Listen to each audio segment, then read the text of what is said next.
Hello.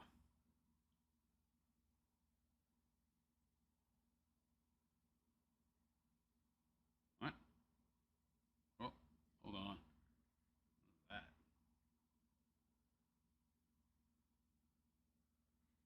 Hmm. Ah. All right, I'm alive, and you should be able to hear me. I think. Give me a sec.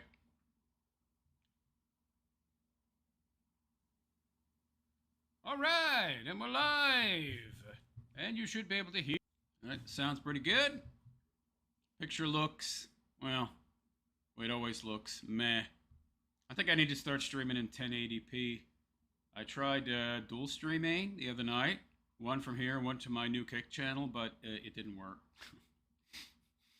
Streaming to YouTube worked fine, but all the frames to Kick were dropped. So if I ever get the cash, I might use restreaming software like Restreamer. But anyway, hello everybody, and how y'all doing today? I hope you're all doing good, fine, and well. It is I, the Realist Philosopher, and this is the Realist Philosopher Show. So, how y'all doing? Hope you're all doing good, fine, and well. I guess I got lazy again. I didn't, well, not lazy, I'm just tired.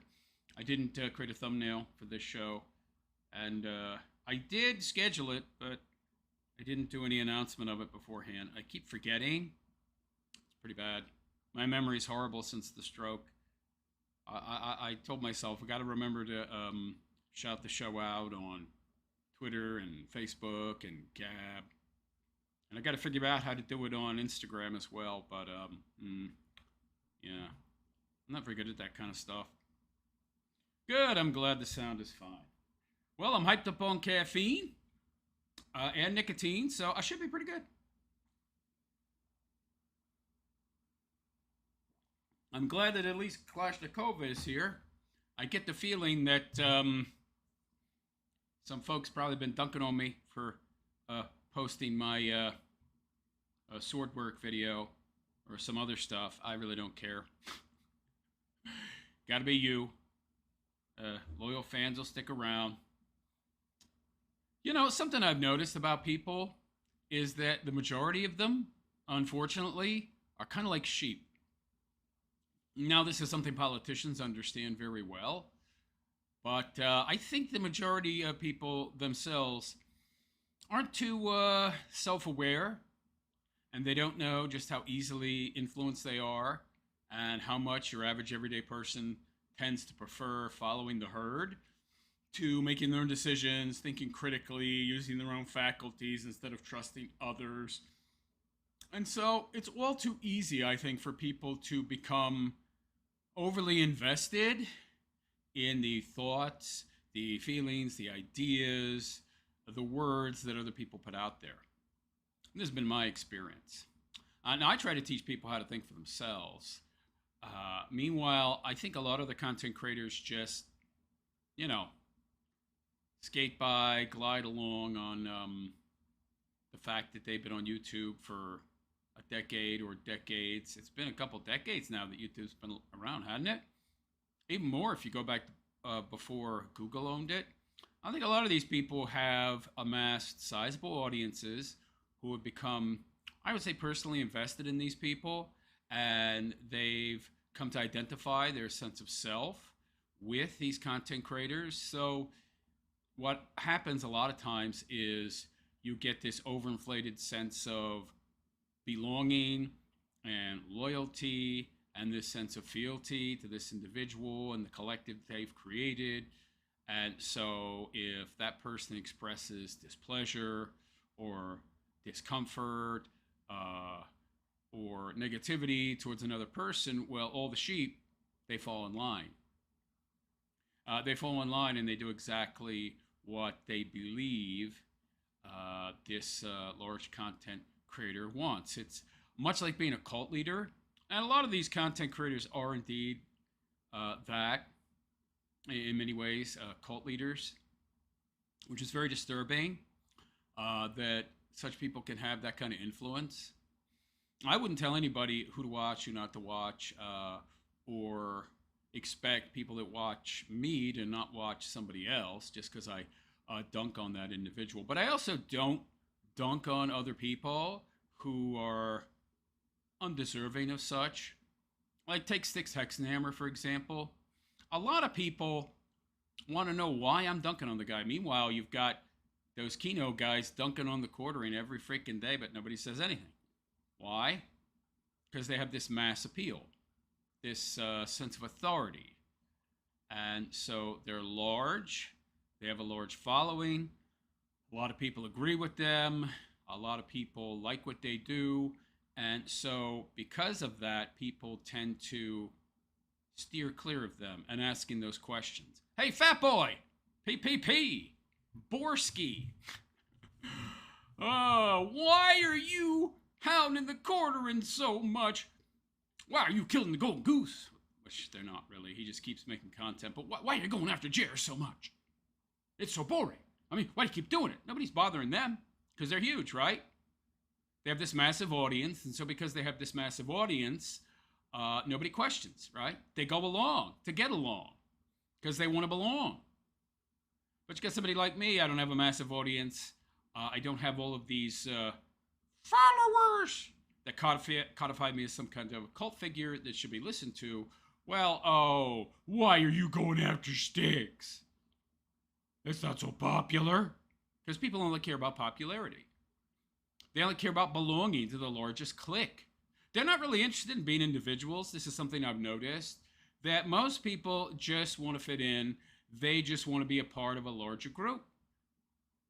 A group that is, approved of and it appears to be popular. Everybody wants to be part of the popular group, clique, whatever you want to call it. It feels good, right?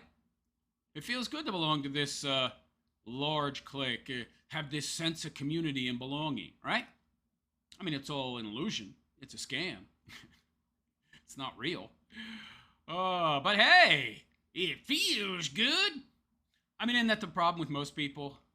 They go by their feelings, and that's it. They don't go by their thoughts. They don't think critically. They don't think rationally, reasonably. It's just, ooh, well, look at these two guys. They're so gigantic. Or even a single individual.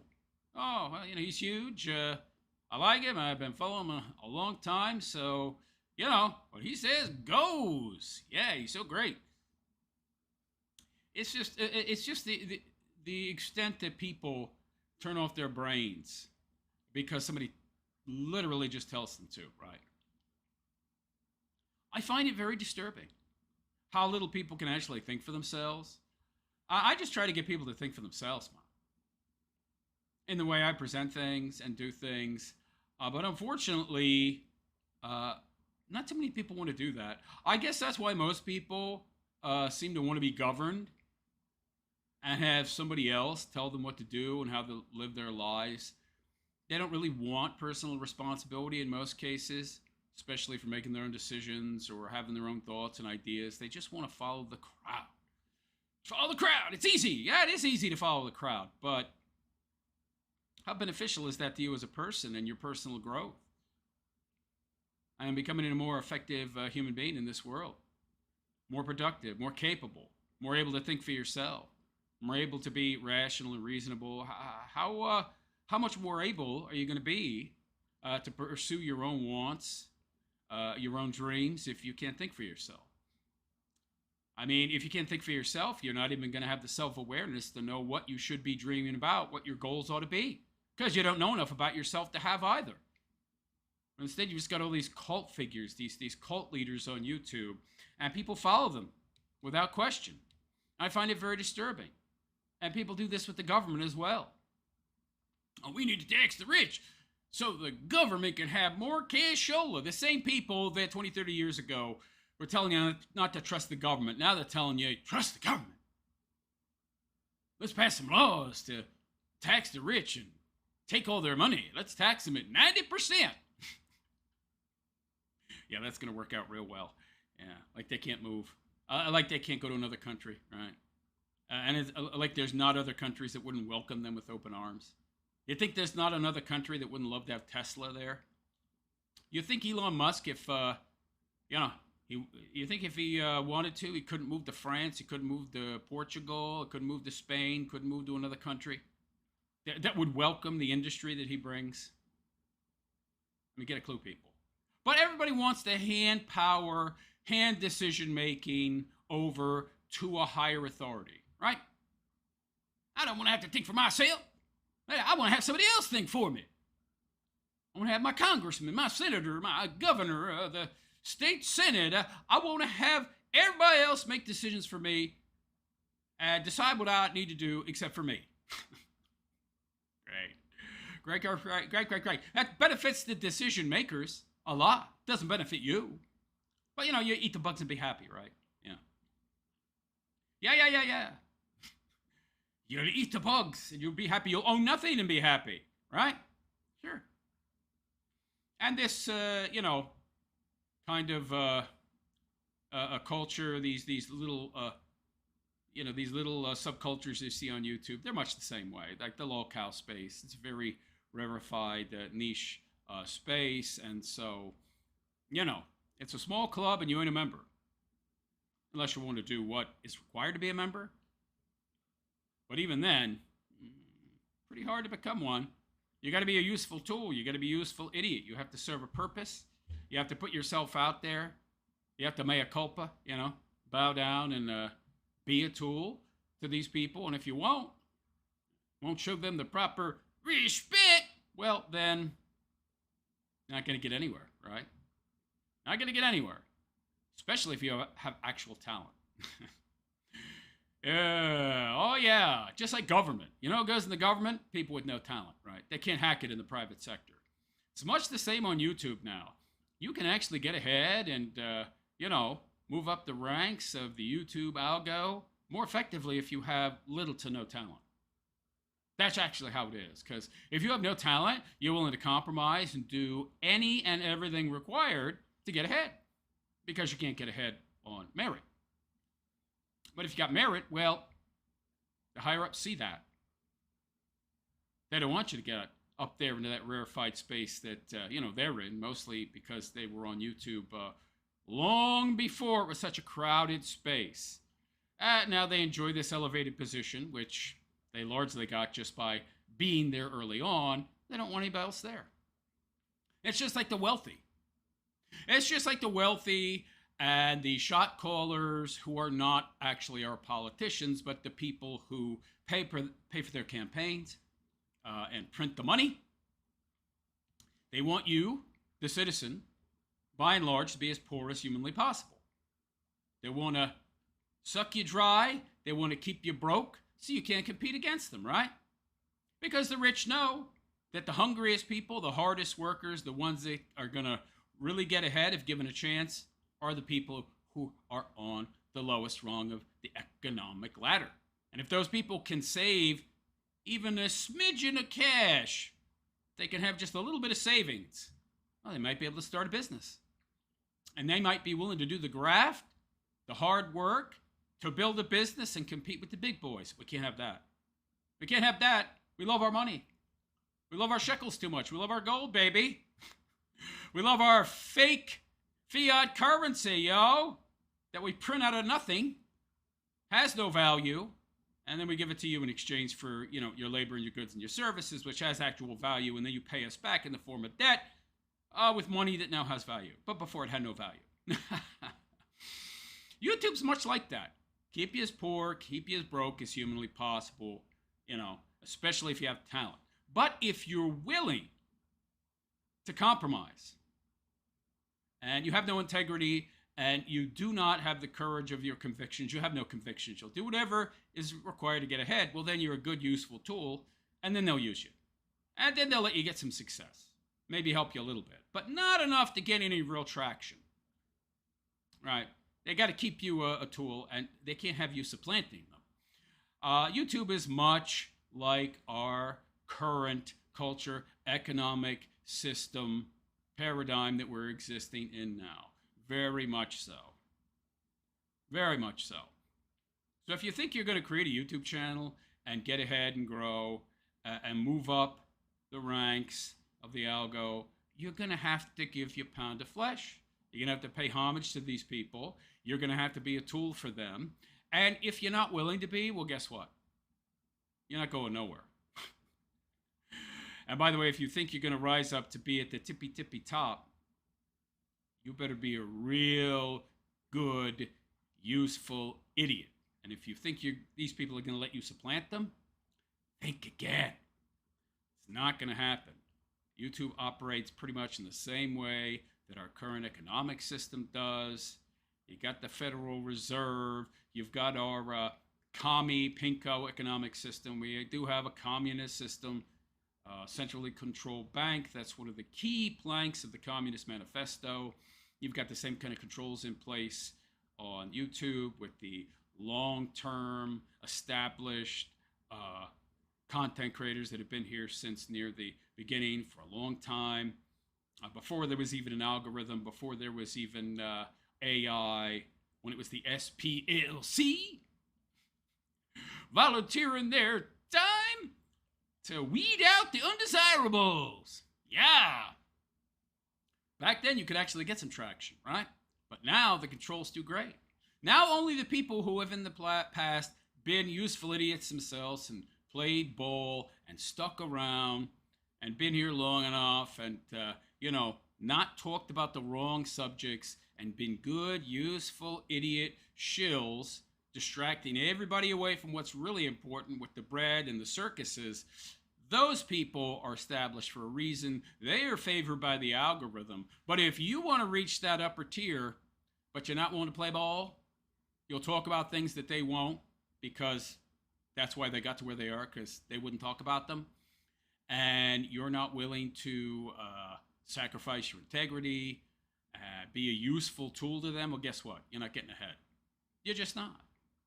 Not going to happen. And that's how YouTube works. And if you think it works in some other way, well, you're a dullard. But yeah, those are my thoughts on YouTube. So if you have any illusions as to creating some kind of successful YouTube channel, you better be willing to play ball and have little or no integrity. And most importantly, not be all that talented. But if you are talented to any extent, then you better be willing to play even more ball and being even more of a useful tool. Otherwise, you ain't getting in there, baby. It's a small club, and you ain't in it, as the wonderful, brilliant George Carlin said. Anyway, that's just something I was thinking about. Oh, I see we got some folks in here. All right. Not too many chats, though, but that's, to be expected. Kalashnikov, everybody needs a hobby. You want any sword fighting tournaments? That's not really how it works. What are your thoughts on COVID? Oh, can we say that word on YouTube? My thoughts are that it was a ploy to get Trump out of office the first time, and it worked like a charm. I don't think you mean the coof. Can I even say coof? Am I allowed to say coof? I don't know. The big scam, the scamarola. There was no coof, man. It wasn't real. It's called the flu, man. I made a video on BitChute about that. Kalashnikova, okay, commenting on the coof. CJ is in the room. Hello, CJ. How you doing? RM1042. Okay, you're still talking about the coof. I can't read this stuff. The words are too small. Let me pop the chat out. Yeah, keep in mind I'm blind. And that did not work. Devastated the economy, society, especially young people, but it woke a lot of normies up. Did it? I don't know. Blacklisted. Crypto's in the toilet. YouTube is curated. Yes, blacklisted. Yeah. Adam Mayo, 15 days to flatten the curve. The hard part is the first 2 years. Ha ha. Kalashnikova. I barely noticed the media bitch about global warming for a while. Yeah. That tool served its purpose, that talking point, and that's not working as well. So they've moved on. Once they used up a tool and it's no longer that effective, they move on to the next one. Used to be what they cried about all the time. Yeah, Greta Thunberg, she aged out. Yeah, they move on. I mean, all this stuff is, you know, they do tests, man, like in a lab, to see what'll work and what won't on the low IQ normies and just the low IQ people in general. And, you know, they poll and they find out what works, what don't. Yeah. The end of the world. Don't say global warming. It's misleading. Just say end of the world. The apocalypse talk. Yeah, yeah. It's not working that much anymore, so they've moved on. Darth Oso in the 70s, 80s, it was Ice Age. 90s, 2000s, global warming. 2010s, 2020s, climate change. Yeah, man, I was hearing this stuff back. I remember Leonard Nimoy, that dude. The Earth is experiencing a cooling period. It will freeze. You will be a human popsicle. Ha ha ha. Oh boy! Yeah, I remember that, man. Back in like the 70s and early 80s. Oh my God. Yeah, I remember all the scare tactics. We're going to run out of oil in 30 years. Yeah, I heard that like 50 years ago. They still got plenty of oil. Nowadays, all the leftists are upset about Palestine. Yes, Kalashnikova. Well, I don't know about Palestine. They're upset about, well, what aren't they upset about, yo? Well, I mean, they're upset about stuff that isn't important, right? And this is just like what I was talking about on YouTube before. You know, the people who are themselves the original useful idiot gatekeeper shills, they've earned a place in the algorithm, right? And then they act as gatekeepers to keep other people out or let them in. That's really how it works. And so they've established a position of prominence and control, and now they act as the gatekeeper, right? And they get little crumbs in the form of the algorithm sending views their way, subscribers their way, and they get AdSense. They get their 30 pieces of silver, and they're fine with that because they have no integrity, right? They have no integrity, no honor. They just care about money and maintaining the channel they've established and the followers they've gotten, the subs they've gotten over the years, and the easy life they've established. You know, don't you dare come after that or even speak ill of them, or they're gonna unleash the dogs of war on you, baby. Yeah. Yeah. There's a lot of gatekeepers on YouTube. Many, who aren't actually very talented people at all, but because of timing and being willing to have no scruples, and just care about enrichment, and who are willing to do pretty much any and everything to get ahead or to maintain what they've gotten. Yeah. Those people are sure to place the table. They're in the club. You ain't. You ain't. Nowadays, okay. That's it for the comments. We don't have enough fans in here currently to produce a robust enough chat. So I think I'm going to get to the first story. Actually, I have a series here. We're going to start with Jer, but we're not going to finish with him. Well, wait a second now. Why don't we start with Styx? Yeah. We're not going to save the best for last. We're going to start with the best. Or the worst.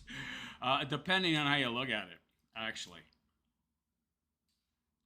Is Styx the worst or the best? Well, I guess that depends on who you ask. Anyway, let me see. Okay. Good. Screen capture. On. F11. No, wrong screen. F11 on. 170%. Big enough. All right.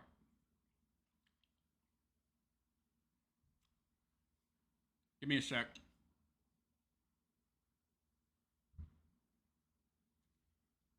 All right, good to go. So hello all and welcome. It is I, the Realist Philosopher, and this is the Realist Philosopher Show. So how y'all doing today? Hope you're all doing good, fine and well. I'm doing okay. I'm doing all right. So we're back with the Twitter files on Styxhexenhammer666, the Satanist, the religion hater, God hater, general hater of most things that are normal and good and right and proper in the world, because, you know, he's a natural contrarian, considers himself a provocateur. Hardly. You ain't no Milo Yiannopoulos, buddy. But anyway, Styx has been gone from YouTube for quite some time now. Initially, when he left, he said on his Twitter that it was because of people like me constantly A-logging him that he was not making videos anymore. I don't think I really believe that, though maybe it's true. I don't know. I'm not sure why you just can't ignore people. Just ignore them. I mean, by the way, Styx, you've said in more than one video, good Lord, is it dozens now, of your 12,000 videos to date, that I don't care. You want to A-log me? You want to come after me? You want to insult me? You want to say bad stuff against me? Well, I don't care. Now he's saying that he got locked out of his YouTube account again. I wouldn't be surprised. I really would not be surprised. Whatever the case might be, whether or not he left because of people like me constantly coming after him, if that's probably how he sees it anyway. The way I see it is Styx is a cautionary tale, and talking about his horrible takes and life choices is a way to warn others not to do the same stupid crap that he does, and why you shouldn't. But I'm sure he sees it as a personal attack. Anyway, Styx does have a blue check mark. Not sure why at this point. He needs money more than anything else. You need to save that $8 a month, pal. Although I guess he would just use it to buy another bottle or two of good enough vodka. But anyway, let's get to where we left off in the Styx files, which would have been June 19th. So June 20th makes it pretty simple. Styxhexenhammer666. If you look in the mirror, do you see yourself? Who else am I going to see if I look in a mirror, buddy? Or a carefully tailored assemblage? I'm not really all that carefully tailored. I mean, I cut my hair and shave my face on a regular basis, and I shower daily. So, you know, I guess if you call that carefully tailored, I'm certainly more carefully tailored than you, pal. When was the last time you took a bath? Or used a comb resembling you that was concocted by society? Okay, this is Styx trying to sound profound and intellectual and deep thinking. By the way, none of those things apply to him. In order to control you. Oh, I see. So what you are saying is, that's my Kathy Newman. So what you're saying is that if you comb your hair and brush your teeth, you are being controlled by the powers that be. Yeah, no, I think you're just sparing other people your stench and your bad breath, which I'm sure you have. Probably stinks of alcohol. Yeah, and make you conform. Okay. So now we're getting to the meat of it. So Styx believes that if you do anything to fit in with other people, that is trying to conform, and that's a bad thing. So you're anti-conformity, Styx. Why? Because that's the norm. And normal isn't the thing. So I'm going to choose to be the opposite of what's normal. Well, if normal isn't a thing, then abnormal isn't a thing. Right? So if there's no such thing as normal, there's no such thing as abnormal. So how do you know how to act, how to behave, how to comport yourself in everyday society? How, Styx? How do you know that you should probably brush your teeth? How do you know that you should probably bathe on a daily basis? How do you know that you should probably comb your hair and shave your face? Huh? And maybe get a haircut while you're at it. Gee, I wonder how you know that. How do you know these things, buddy? Because other people don't want to smell my stench. Other people don't want to smell my breath, which is going to be bad if you don't brush your teeth. And people don't want to look at me if I look like a bum. So you have to do these things to operate in normal everyday life. I don't what. So what he's saying is you shouldn't want to operate in normal everyday life. You should want to be an outcast, right? And antisocial. I got it. Can you be as you really? Oh, so he's doing the fake typos again.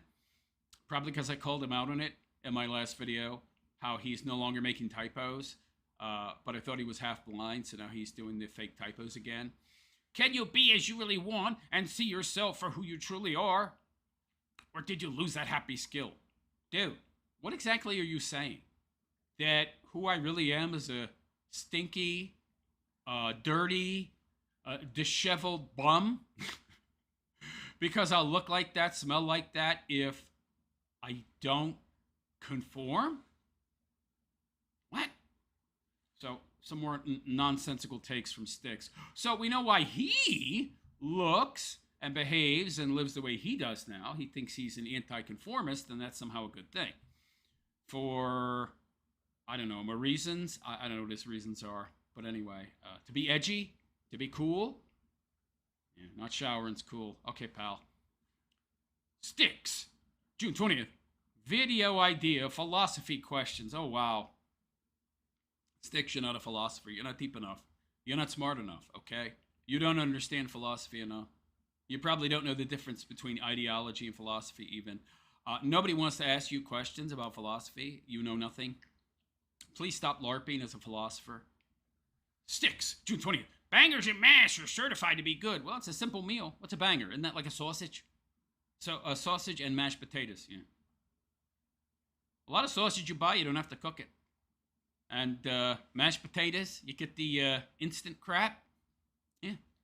Of course he likes easy to make food, right? Ready-made is best, right, buddy? I cursed Scotland because they messed up my English name, Vervik. Eat ass, a-holes. I did this solely for amusement. What's this? We have a picture of Styx here. Portraying himself on a fake tarot card as the crippled king.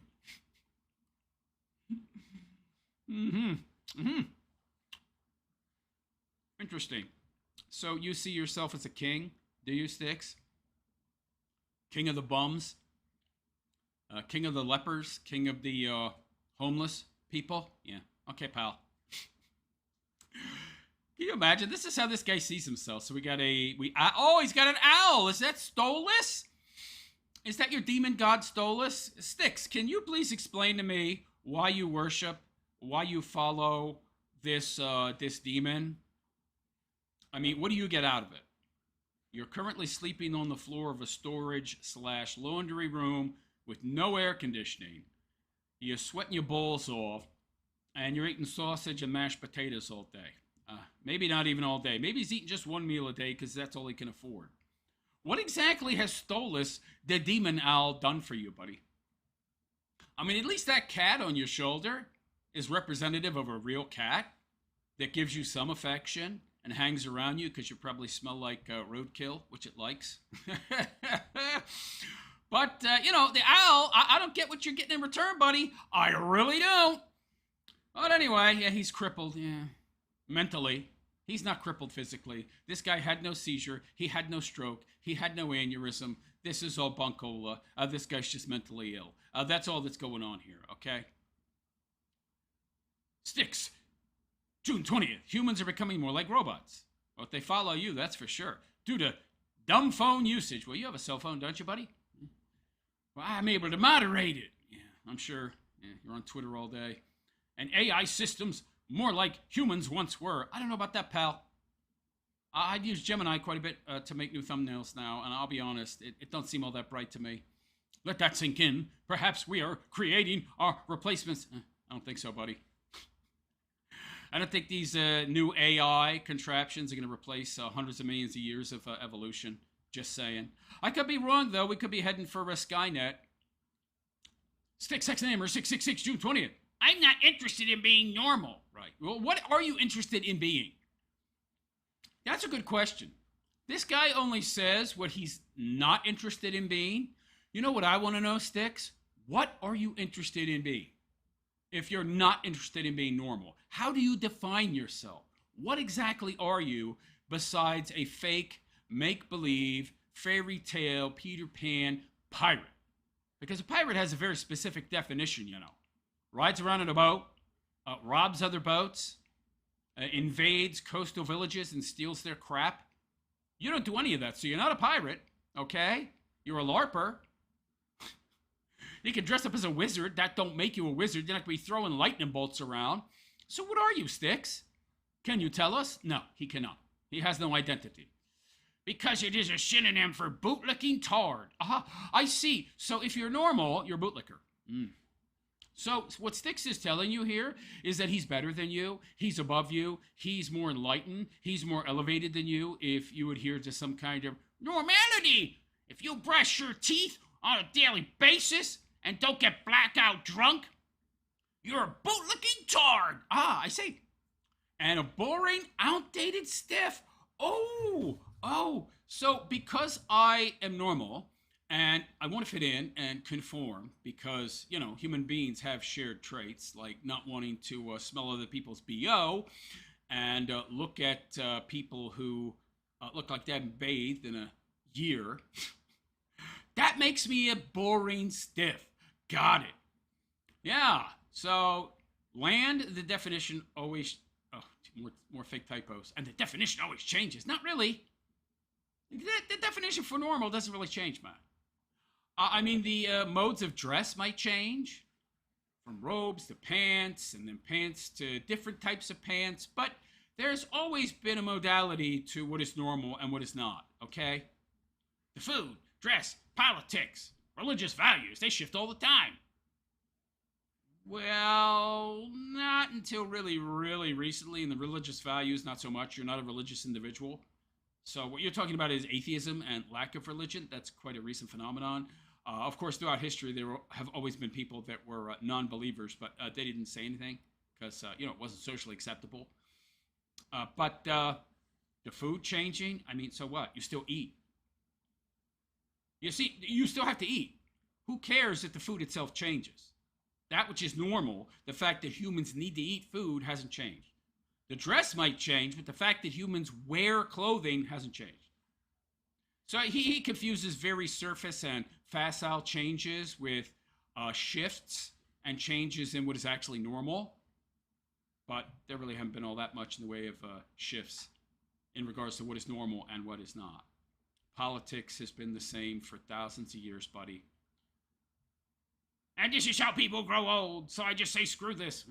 No, people grow old because that's a natural biological process. That's also normal, pal. There are normal objective realities to life that underlie everything we do and say and how we think and view the world. You don't understand that because, you're not really that deep or bright when you get right down to it. Stuffed peppers, if made correctly, are one of the old-time foods. Peppers? No, I don't think so, pal. I disagree wholeheartedly. Okay. You want to smell my butter? What? Okay, I'm not reading any more of that. We will be cratering the philosophical landscape soon. Is that a reference to me? I doubt it. I don't know. Maybe. He's starting to talk about philosophy more now, I think, to allude to me without actually saying my name. He has this habit where he will allude to people by throwing in references to them in an indirect manner because he doesn't want to give you any clout. Okay, pal. What are you going to be cratering? What are you going to be cratering, pal? You going to give us more bad takes on Epicurus? Oh, pal, you're not cratering nothing. Your understanding of philosophy as a tool of the mind to better understand reality is quite limited in scope. So nobody's concerned, pal, least of all me. Brock is now one of my 3 best friends. Dude, you have no friends. You have no friends. I mean, maybe the potato, I don't know, but I don't think she's a friend either. I think she would be very happy to get you out of her laundry room. Probably why they turned off your air conditioning and you're sweating to death. It's also why you're not wearing your pirate getup anymore. Yeah. What friends do you have, pal? None. Okay, we're not reading that comment. Planning for war requires much forethought. Wow. That's real deep, Styx. If you're going to go to war, you should think about it. Yeah, well, okay, buddy. Well, I would agree. Pretty obvious there. Ha ha ha. You expect someone who dresses as a pirate to be a proper gentleman? No. And honestly, Styx, you wouldn't even know where to begin in that regard. Okay, don't care. My constant barrage of antagonism is designed to drive my opponents insane. Really? But you said in your tweets that you quit making videos because of people like me constantly A-logging you. So it looks like people like me and others are the ones driving you to insanity. You said yourself you're becoming ever more insane as time passes. You literally admitted that you stopped making videos because you can't take the criticism of people like myself. So this is a cell phone. The only people that are being antagonized is you. That's it. By your opponents, which I'm sure is how you see them. Although honestly, Styx, if you had any actual wisdom, you would see that I'm your best friend. I'm telling you everything you're doing wrong and what you need to do right.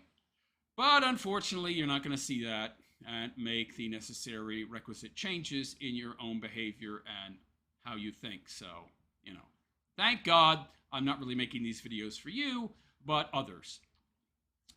I am a renegade outlaw, piratical R. What have you done? Renegade? What are you, Lorenzo Lamas? Yeah, where's your motorcycle, Styx? You're a renegade, huh? Yeah, okay, pal. I don't think so, dude. I really, really don't. What have you done to be a renegade? You threw a cell phone at your girlfriend that bounced off her leg? You dress up as a pirate, performatively? You know what would make you an actual renegade? If you went out and became a real pirate.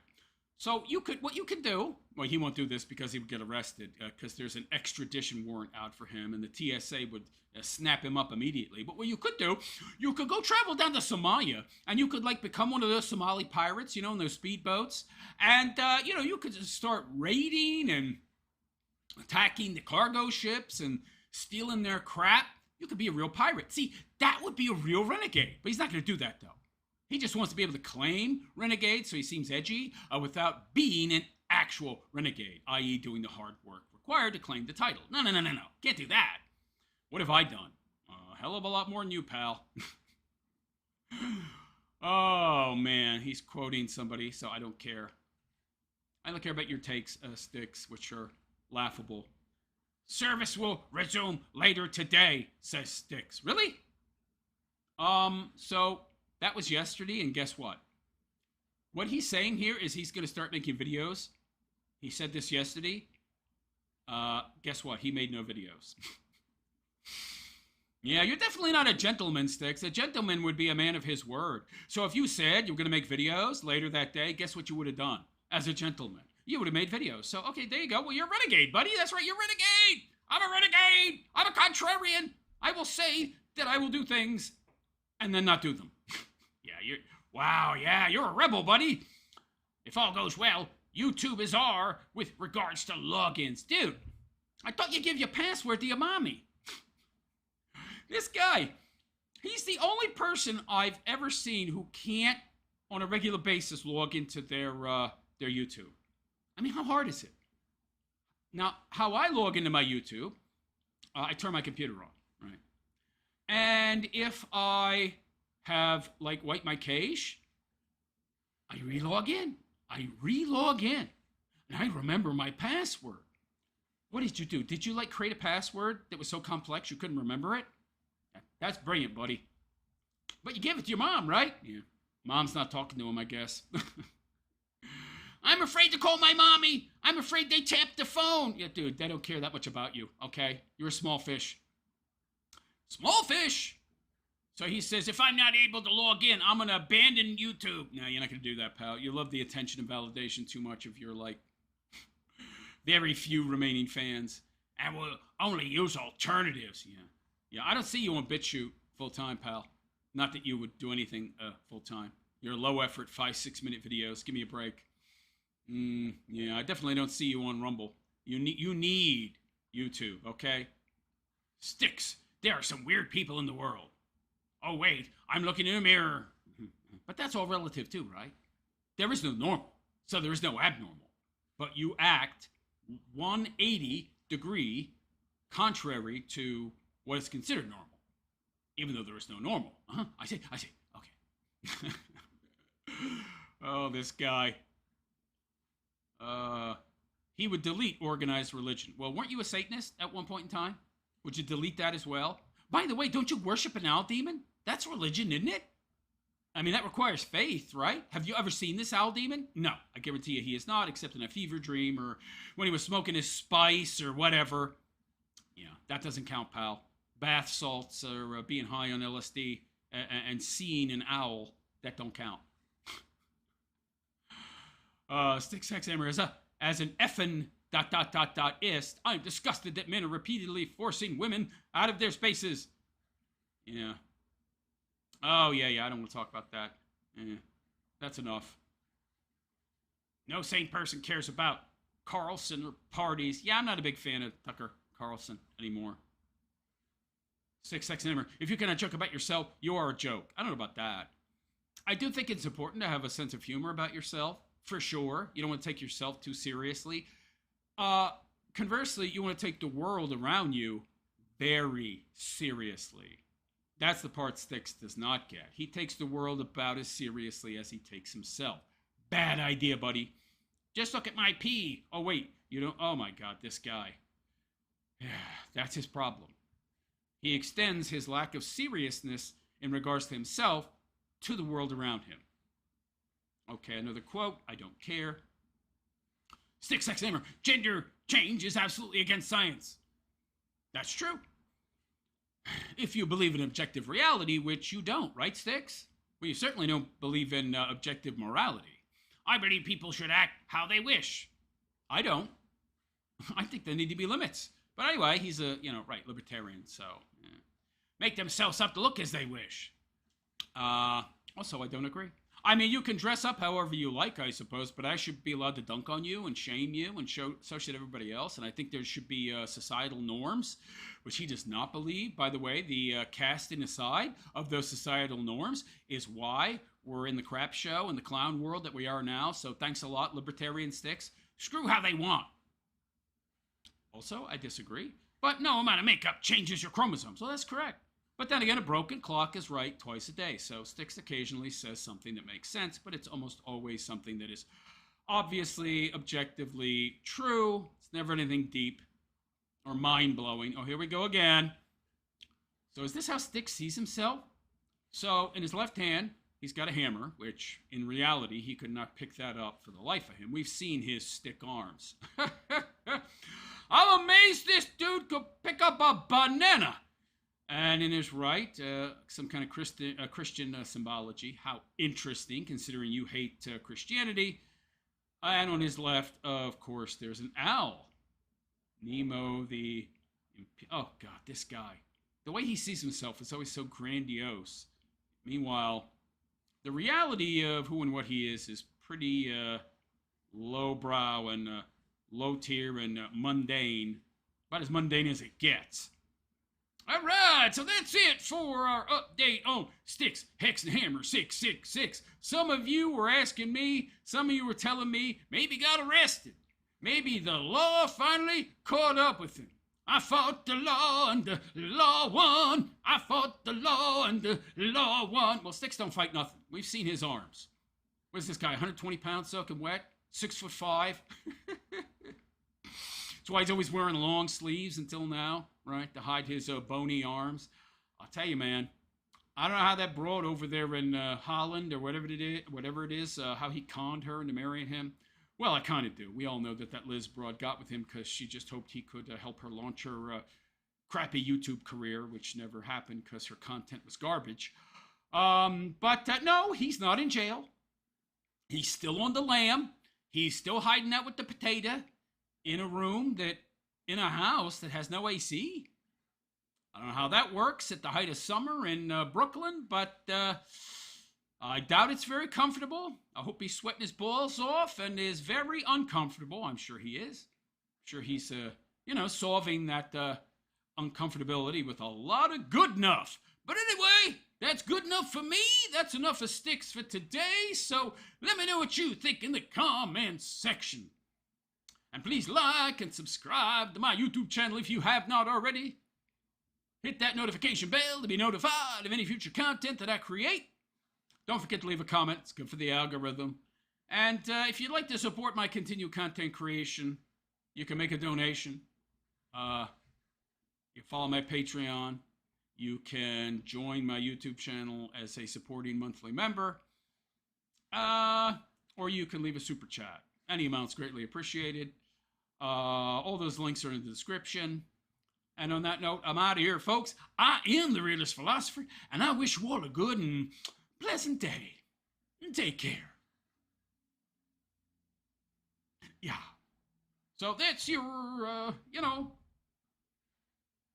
well, not daily dose of Styx, but weekly dose, maybe? Until he gets back to making content. Lord only knows when that'll be. I have no idea. Neither does he. Probably.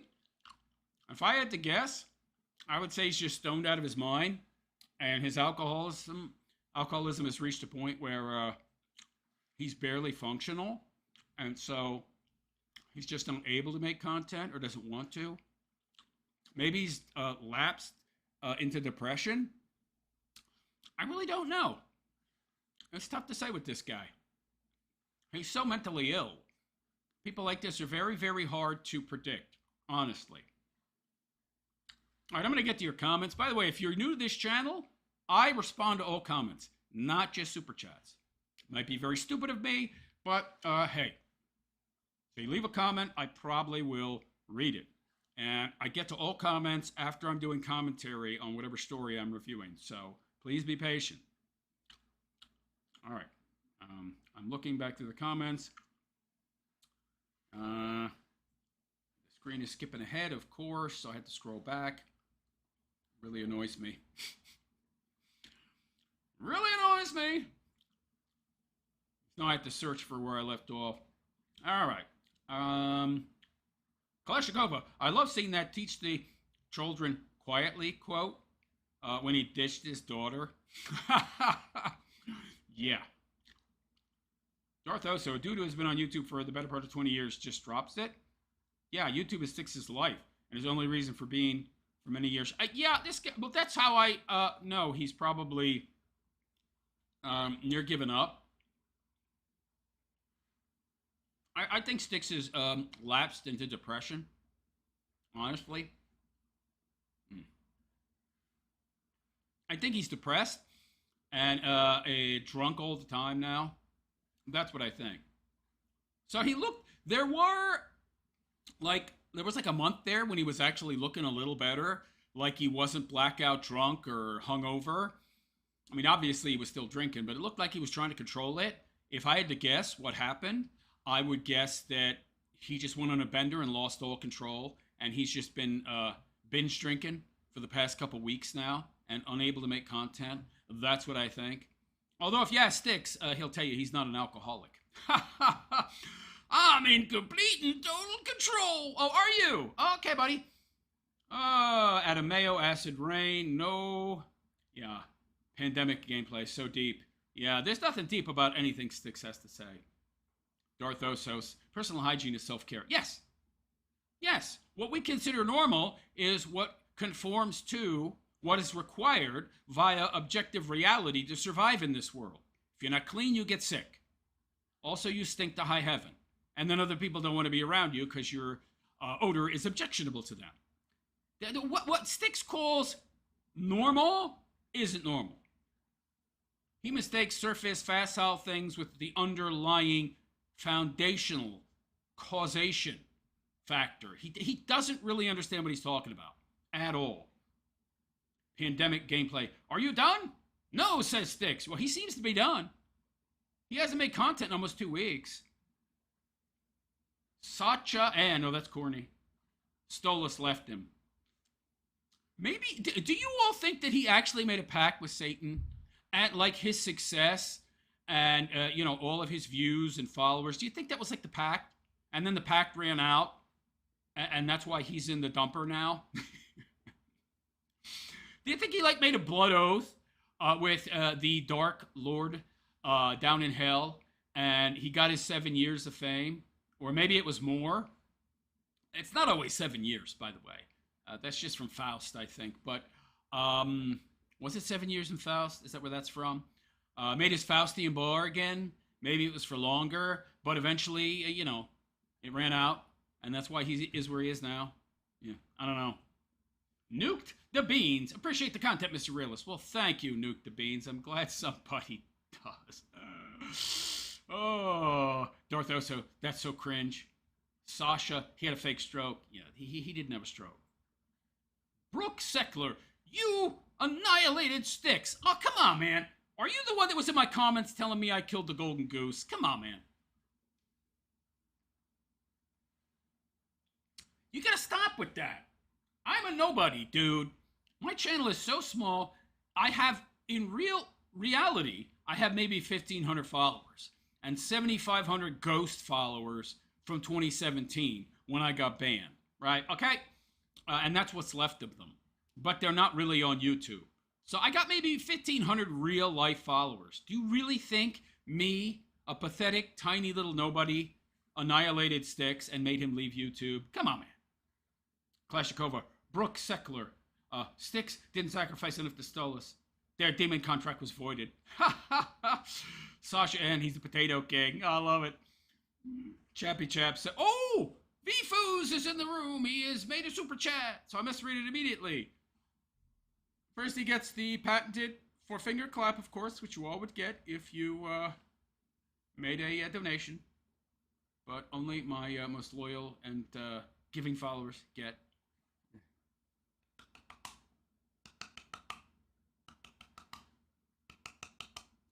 Thank you very much, V-Foos, and welcome. It's good to see you here. Always glad to have you. Always glad to have everybody, of course, but especially V-Foos. I much appreciate him. Yeah, unfree Styx. Yeah. From the prison he created for himself. I don't think you can free somebody from a self-made prison. Yeah, only they have the key. And you can't pick the lock. Oh, Chappy Chap. F talking about Styx, give us a sword show. Dude, I'm not going to make a spectacle of myself. The only reason I posted that was to give people a little more insight into kind of like the things that I do for hobbies and discipline and how it works and, how skilled and able you can become if you have said discipline. It wasn't to like show off or anything. That's not me. CJ, Styx likes that meme of the squiggly line black and white cartoon of the weird disheveled guy. I'm not sure what you're referring to. Darthoso, Styx is a renegade. Yeah. Chappy Chap, the samurai versus the pirate. Well, I'm not a samurai technically. Well, I mean, what I learned when I was young was a Japanese sword style, but that's not really what I practice anymore. When you practice a martial art for long enough, especially with the sword, you develop your own style eventually. And really, everybody's style, if they become good enough, is tailored to them. That's why the idea of styles is absurd and nonsensical and just plain stupid. It doesn't really carry over 100% totally, except for the foundational aspects to other people. But anyway, I'm not going to get into it. It's kind of deep, actually. And it would take the whole show. I don't want to get that in the weeds, okay? CJ, Styx is like the cartoon guy on the little dinghy boat lost at sea that keeps trying to eat his friend. I don't know what you're referring to. Darthoso is putting up some song lyrics. I don't read song lyrics, dude. No offense. Darthoso, if Styx doesn't get the irony in that statement, he's a buffoon. Well, he's a buffoon anyway. He's a buffoon regardless. We know that. Okay. The song Renegade. I see. Gotcha. Darthoso, delusions of grandeur. Yeah. That Styx's whole life. CJ, yeah, he was constantly lying about drinking all the time during his live streams. Everyone was saying he was drunk. Yeah. Yeah, dude's got problems. Because he wasn't supposed to drink on probation. Really? Is that true? I didn't know that. I know a lot about Styx because I've made so many videos and I've had to research, and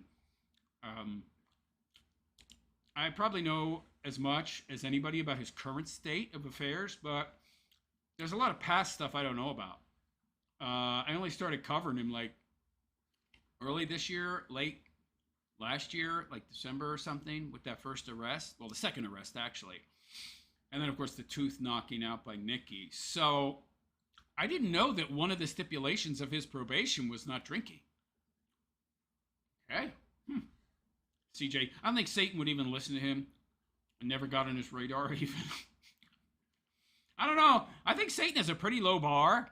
I think to Satan, a soul is a soul. And so if he can corrupt you and get your soul, that's what matters.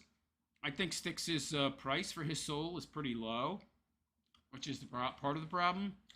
Styx is ultimately lacking in self-esteem. Very insecure guy. So it's a low price, right? You know, bargain bin soul, as it were. Again, Vifus, thank you very much for the super chat. Nigeria Roberts. Hey, Nigeria. Styx might have wanted AC so bad he might turn himself in. Nah. That's not going to happen. Styx ain't going to turn himself in ever.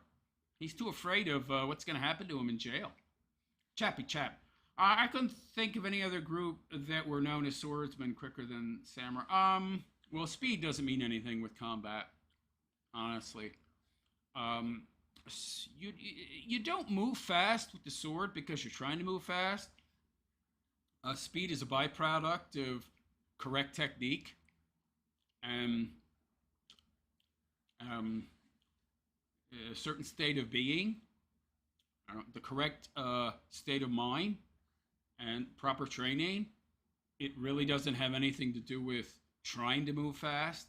I guess you could call it effort without effort. Anyway, Vifus, you will have to do a video on Steven Seagal at some point. That guy's a fake, by the way. Total fraud. Chappy Chap. He lied to me about giving that demon Lilith his car. What? Are you talking about Styx? I heard that, by the way. Somebody told me that he gave his car to Samantha Keister. Didn't he say that?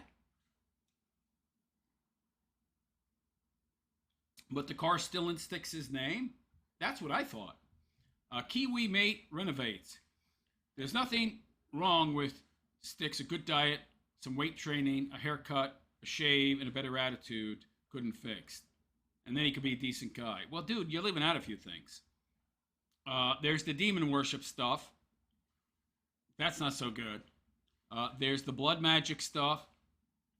Probably representative of some deeper mental issues if you're cutting yourself to use your own blood in magic rituals. So that's a problem. There's the mental health issues. There's the booze. There's the drugs. You left out quite a few things, my friend. Most of the things you mentioned here are symptoms of all the stuff I just mentioned. So that would be performative. That's like treating the symptom to cure the disease. So no, that would not help. Chappy Chap. Styx gave her his Toyota Avalon. Avalon?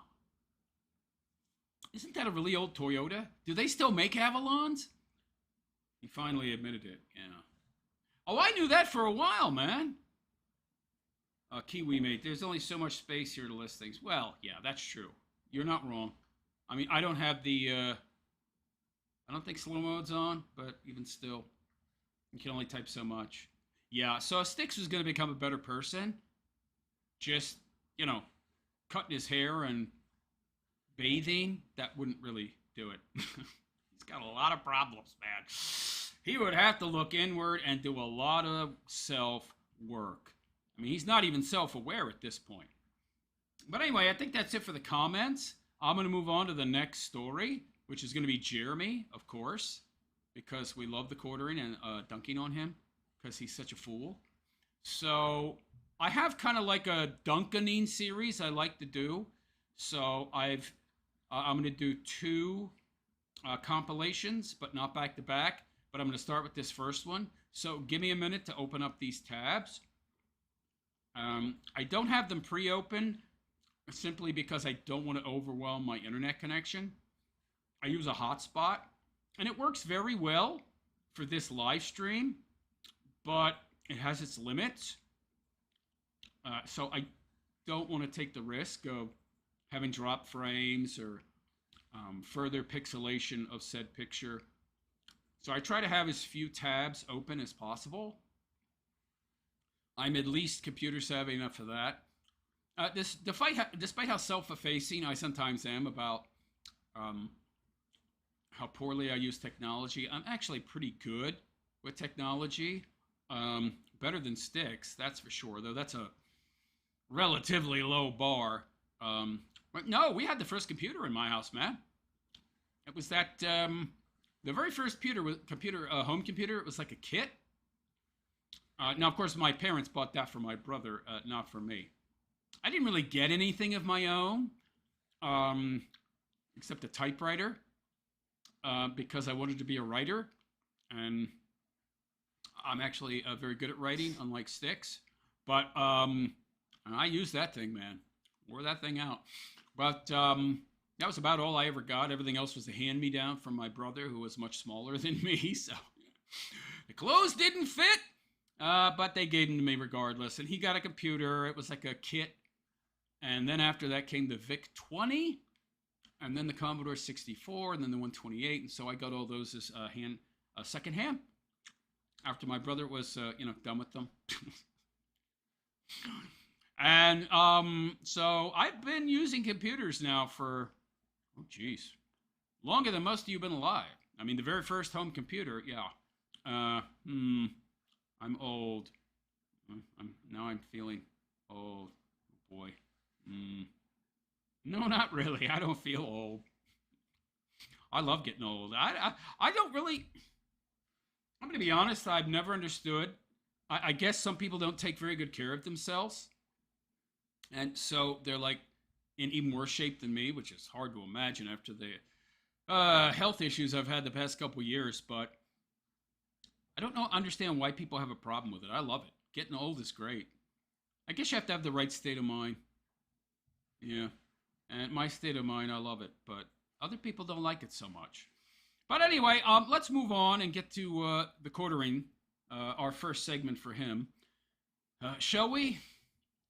All right, let me make sure I have everything. 1, 2, 3, 4, 5. Okay, good. And I've picked shorter clips. I'm going to try to make shorter videos. I know people don't like half-hour videos, so we'll probably top out at 20 minutes or around there for each segment. All right, let me turn on screen capture. Check. I might have to blow it up a bit. 170%? That's pretty big. That's big enough. Chair is certainly big enough, that's for sure. All right. So hello all and welcome. It is I, the Realist Philosopher, and this is the Realist Philosopher Show. So how y'all doing today? Hope you're all doing good, fine, and where's... Oh, what the hell? I got the cotton mouth from chewing the friggin' nicotine gum. I need more water. Excuse me. The nicotine gives me gas.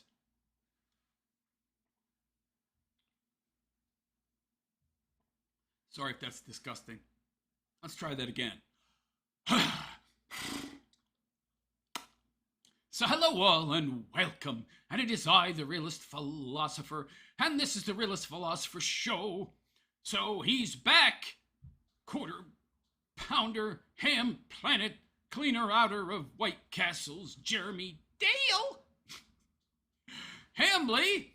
And we are back with another quarter pounder Duncaning, where we roast Jer mercilessly in various clips that wonderful people like Hotep compile so I don't have to be tortured by watching his entire live stream, which would just be, well, torture. So anyway, here we have Jeremy Hambly. The quartering claims that the Daily Wire's paid subscriptions and ad revenue drop-off are similar to his own.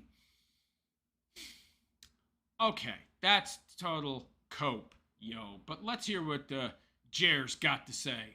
Shall we? Make sure the sound is way up. All right. The Daily Wire's paid subscribers, which makes up about 3/4 of the company's revenue, dropped by... Is it that much? 3/4 of what they bring in is from their paid subs? Wow. 30% in 2025 from a year ago. Wow, that's bad. They have 850,000 people subbing? How much do they pay? Does anybody know? Is it what, $5-10 a month? So the Daily Wire, how much do they make in a month? Is it eight? I don't know. 850,000 people. I mean, if they were paying $1 a month, it'd be 850,000, right?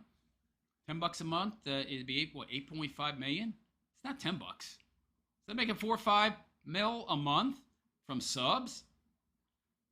It's not bad. It's pretty good. Wish I had that kind of cash base, yo. Sniffing again. Don't anybody out there tell me this guy is not crushing Addy and sniffing it. Does he really think nobody notices his constant sniffing? Is he not aware of it? For roughly 850,000 people. Ad revenue, which is 20% of its revenue, has also dropped every single year since 2022. Another sniff. Messing with his nose. Addy sniffing causes heavy-duty nasal passage irritation. Well, it is synthetic creatine, so yeah. So paid subscribers dropped by 30% in 2025. Yeah, you already read that. We got it. And ad revenue has dropped every year for the last 4 years. I would honestly say that's true for me too. Oh my God. Oh, here we go. So, oh yeah, they dropped, so did I. Oh, well, see, it's everybody. It's not just me. Look at his face. This guy. That's just true of conservative media in general. You're not a conservative. So what is he trying to do here exactly? He's trying to conflate himself with conservative outlets like the Daily Wire, and because they're dropping off and he's dropping off, it has nothing to do with anything he's done. It's not just him singularly. Oh, no.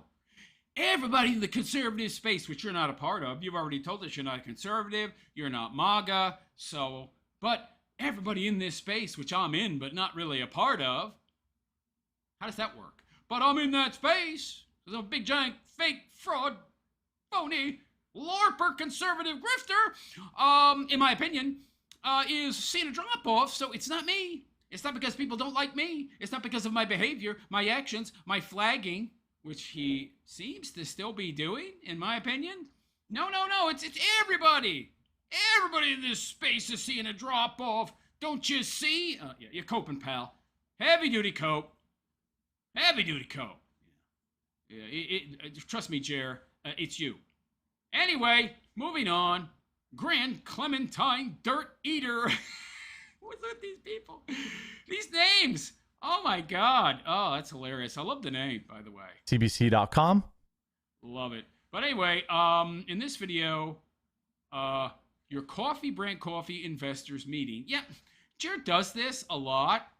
I don't know why he feels the need to have these business meetings while he's live streaming. Oh, wait, I do know, because he's creatively bankrupt. He doesn't really have any well-developed, thought-out, or deep takes, so he just talks about mundane crap as much as possible, which includes his life and is, in my opinion, garbage coffee. But let's hear what Jer has to say about coffee, brand coffee. So, coffee, yeah. CBC.com, and we'll see you in the next segment. Your Prime membership is paused due to a billing issue. Am I the only one that sees that? You might not be able to read it because of the, it not being as clear to you as it is to me, because the picture you're seeing is smaller. Your Prime membership is paused due to a billing issue? What? Multi-millionaire Jeremy Hambley does not have Amazon Prime. Even I have Amazon Prime. But I mean, I'm broke. I have it because I do a fair amount of shopping for specialty items that I need. And so I get them cheaper on Amazon. And if I did pause it, the shipping would actually cost me more. So, like there's certain stuff I need for my health and all that. I'm on a very specialized diet. And so it's cheaper for me. It's that simple. But he can't paused? Wait. What do you mean paused? Update payment method. Oh, guys. Oh. I know what this means. Update payment I know what this means. So if you cancel your Amazon membership, you don't get this message. You only get this message if whatever payment method you used is maxed out. That's it. So the card is expired or it's maxed and you can't put any more credit on it. Now, considering how much Jeremy Dale Hambley loves credit, and we've seen prior clips of his Rumble live streams where he's stupidly clicking on his search bar. So he's showing his search history because he's too dumb to clean out his cache. We've seen that he's applying for new credit cards. You know what I think's happened here? I'm almost certain this was happened. He's maxed out his credit cards. The credit card that he had his Prime membership on, it's maxed out. So when the payment went to automatically renew for the next month and auto charge his card, there's no credit on it. It's maxed out. Oh, this broke bum, this supposed millionaire, has maxed out all his credit cards, which is probably why he's applying for new ones. So they can max those out too. He's that much in the red. He's so in the red that his Prime membership, it couldn't auto charge any of his credit cards on file currently.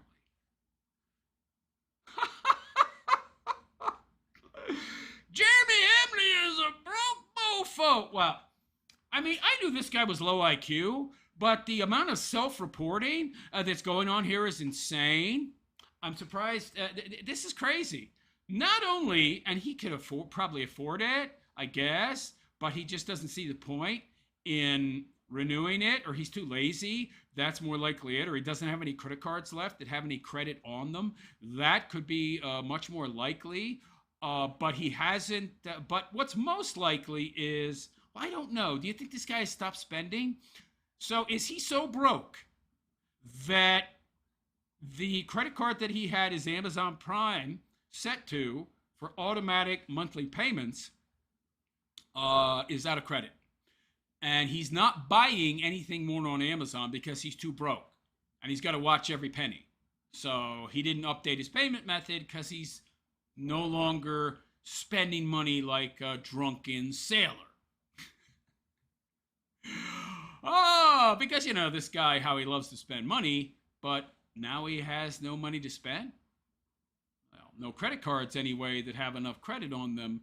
So why bother to update it, right? Yeah. And also he's probably broke. So, there you go. Yeah. That's what happens when your card runs out of credit or expires. So either the card that his Amazon account was set to use to renew his Amazon Prime is expired, highly unlikely. They're good for years and years. Or what's more likely, it's maxed out or in default. I love it. Jerry, you got to stop this, man.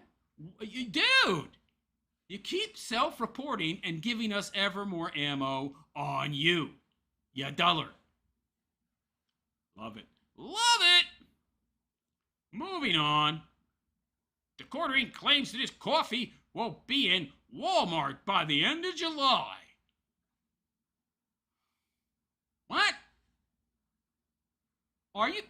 He's bringing this up again. Oh my God. This is maximum gaslighting. Jared, you're not going to be in Walmart. Now, maybe he's talking about Walmart online, which is similar to Amazon. So I think that's what he's talking about. I don't think he's talking about on shelves in Walmart. That's not happening, dude. Retail shelf space in Amazon stores is at a premium. I think some retailers have to pay for the space they have.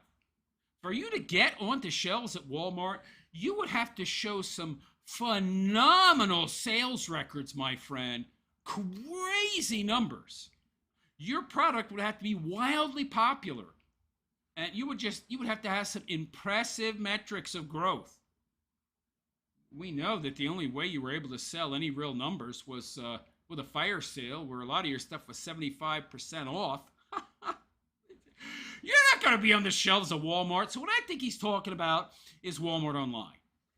That's what I think he's talking about. If he could get on Amazon, he could probably get into Walmart online. But the shelves, no chance. Not happening. But anyway, let's hear what this, what in my opinion is a liar has to say. Well, we already know he's a liar. Yeah. If something breaks, I'll fire up the live stream again. But I think What? Well, I think with that.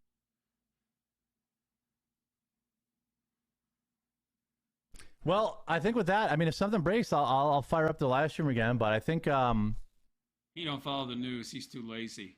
Yeah. Sniff. I'm going to jump off for the day and get working on my. Look at that hair. He's doing a mullet thing. This lazy SOB. That straw-like, dry, gristly, rough, unkept hair sticking out the back there. Dude, we know you're a disheveled, obese man that doesn't really take hygiene very seriously, but come on, pal. I mean, you can get a hair cutting system, right? I got like one of them trimmers that has multiple lengths, right? You attach, put an attachment on there so you can cut your own hair. You could do that. He's too lazy for that even. Walmart expansion for Coffee Brand Coffee should be available at Walmart, I think, by the end of July. He's talking about online. Walmart online. Friend, you are, well, he's no friend of mine. You are living in La La Land. That's a pipe dream. You will never be on the shelves of Walmart. The only way that's going to happen, I really can't imagine that. I really do not see coffee brand coffee, blueberry cobbler coffee, white label crap on the shelves of Walmart. It's not happening, dude. No big deal. Pretty good for some drop ship coffee. No, it's white label. He keeps saying, that's a straw man, by the way. His coffee is actually, in my opinion, white label. It's a little different, but it's white label. Yeah. White label. Yeah. Look that up. Pretty good for white label. Dude, you've been saying that you're going to be on the shelves of Walmart for months and months now, man. I've been hearing this forever. When's it going to happen, huh? Never. Yeah, so I've got that going on. I've got a lot of paperwork to fill out for that. Paperwork? He's talking about Walmart online. You're not going to be in stores. It's not that difficult to get into Walmart online. But the shelves in Walmart, not happening. This guy's living in La La Land. So finally, here we have another clip. You're a Christian, sir. Hotep, I love it. Here's another hot take for a Wednesday. I don't care about my unintended targets. All these think of the dead children, people, or peas. War is war. I'm not saying you should target schools. I'm not saying you should target hospitals, but it's war. Collateral damage happens. Oh, I thought the whole point was to not be like the people you're against. Yeah, well, chair, you know. He believes in scorched earth, right? Well, let's hear what this guy has to say about the war over there, you know. How many Another sniff. times I'm going to let him screech death to America before we tell him nut up or shut up? Hey, I said glass him. By the way, what that term means, glass 'em, is nuke 'em. So what happens is that you nuke 'em. It gets so hot, everything melts, and it looks like everything's glass. Yeah, it's all shiny like obsidian. And literal glass if you're talking about sand, right? Glass 'em! When you say that, it means nuke 'em. Yeah. Nuke the whole country. How many people are in Iran? Like 80, 90 million? Yeah, let's just nuke them. Yeah. If we had Jer as president, he would just push the, button. Choose the nuclear option. Yeah, why not? It's only unaliving 80 million people, 90 million people. Sure, whatever. You guys didn't like that position. You thought that was too far. Yeah. Aren't you supposed to be a Christian, man? You and your $10,000 gold crucifix? Of course, that doesn't adhere to what Christians believe in regards to being modest, but hey. Now, I'm not saying kill all the innocent civilians. Well, if you glass them, pal, that's what's going to happen. But if you're going to do it, do it. Blow up the bridges, blow up the electrical facilities, blow up the water plants, blow up everything. Well, wouldn't that unalive all the kiddies and the women? If you're going to do it, do it. No. None of this just the tip bullshit that drags on for 2 years. Well, we shouldn't be there in the first place, so, Now, 2 years. I got to put up with $4 or $5 a gallon for gas for 2 years? Come on. I mean, I know you don't care, pal. You can probably still afford that. Well, maybe not. All his credit cards are maxed out, and his Amazon Prime isn't renewing because the card he used was, overextended and no more credit on it. But he could probably still afford gas at least. Maybe. I don't know. I would prefer we didn't do that. Really? Then you just say, well, go ahead. You're going to do it, do it. I don't know, buddy. I'm not saying it would have been my first choice. Well, it sounds like it. Well, that's preferable to 2 years of war. We're only a few 100,000 die. No, it's got to be 90 million. Yeah, okay, buddy. I'm just saying, if you're going to do it, go balls deep or don't do it at all. Right, so we need to get out, right, Jer? Right? I mean, why are we there in the first place? Protect the country of little hat people, right? Who don't need our protection, right? They don't need protected. They can protect themselves. Well, we can get out then, right? No, of course not. Why have them do their own dirty work when we can do it for them? Yeah. Sniff. Yeah. Addy nose. And I'm sorry. No, you're not. Worst takes. Here's another hot take for a Wednesday. Hot take. I don't care about unintended targets. He doesn't care about what I don't care about unintended consequences. You sound just like a leftist, buddy. They don't think about that kind of stuff either. Of course, that's because they're not able to. Yeah. They never learned how to think critically. I guess he didn't either. All these think of the dead kids people are pussies. War is war. I'm not saying you target schools. You just said glass it. And you glass it. Hey, pal, nukes, they target everything, man. What do you think? There's some nuke that you let it, you launch it, and it says, oh, let's not annihilate that school. And then the blast, arcs around the school. No, it destroys everything. I'm not saying you target hospitals, okay? But it's war. Collateral damage happens. That's kind of different than glass the whole country, dude. Well, but collateral damage happens. Mm-hmm. Those people that care about the kids, oh, they're big wusses. Oh, okay. I mean, he's a Christian? Says who? I'm not saying that I support it. I'm not saying that. You just said do it. But you literally just said you do support it. If they're going to do it, just do it. By the way, at the start, you said glass it, baby. Glass it. I even support war. But I'm saying if you're going to war. What is this guy? He's riding the fence, man. Oh, he's like playing both sides. Oh, glass it. Oh, I don't support war. You think these fucking towel heads give a shit about blowing up our kids? No. They don't give a fuck. So we should be as bad as them. By the way, they haven't glassed us. Well, that's because we haven't let them have a nuke. Oh, okay.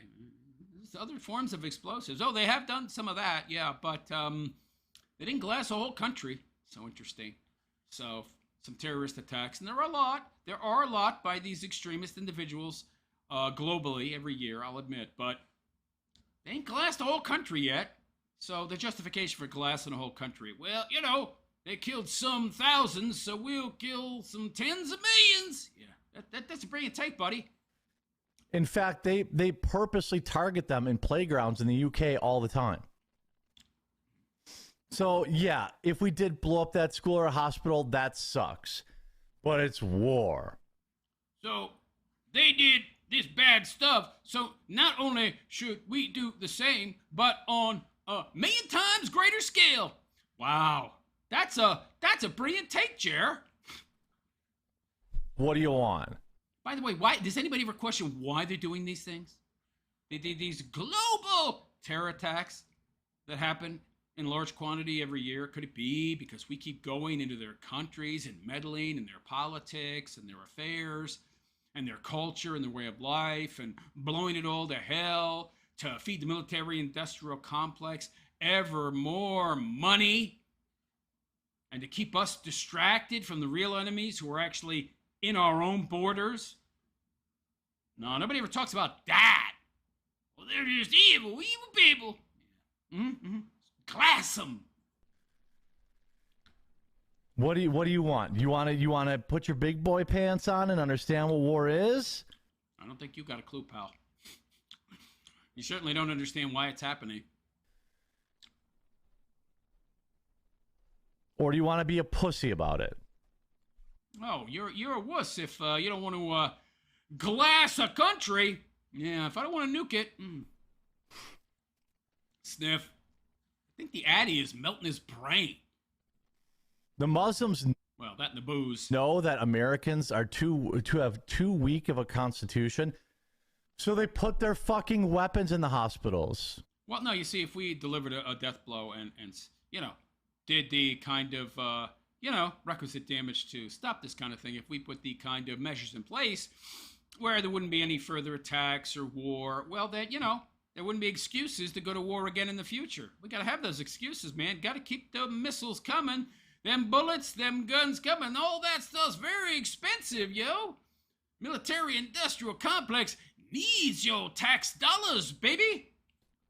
They put their bombs and their guns in the hospitals. You guys know that, right? I know you know that. Okay, yeah, so. They put their weapons in schools. Why? Because they know stupid, dumb Americans will be like, whoa, they blew up a school, end the war. You really want to, there's plenty of things you could do to stop these wars from actually happening, like, you know, not getting involved in them in the first place. But no.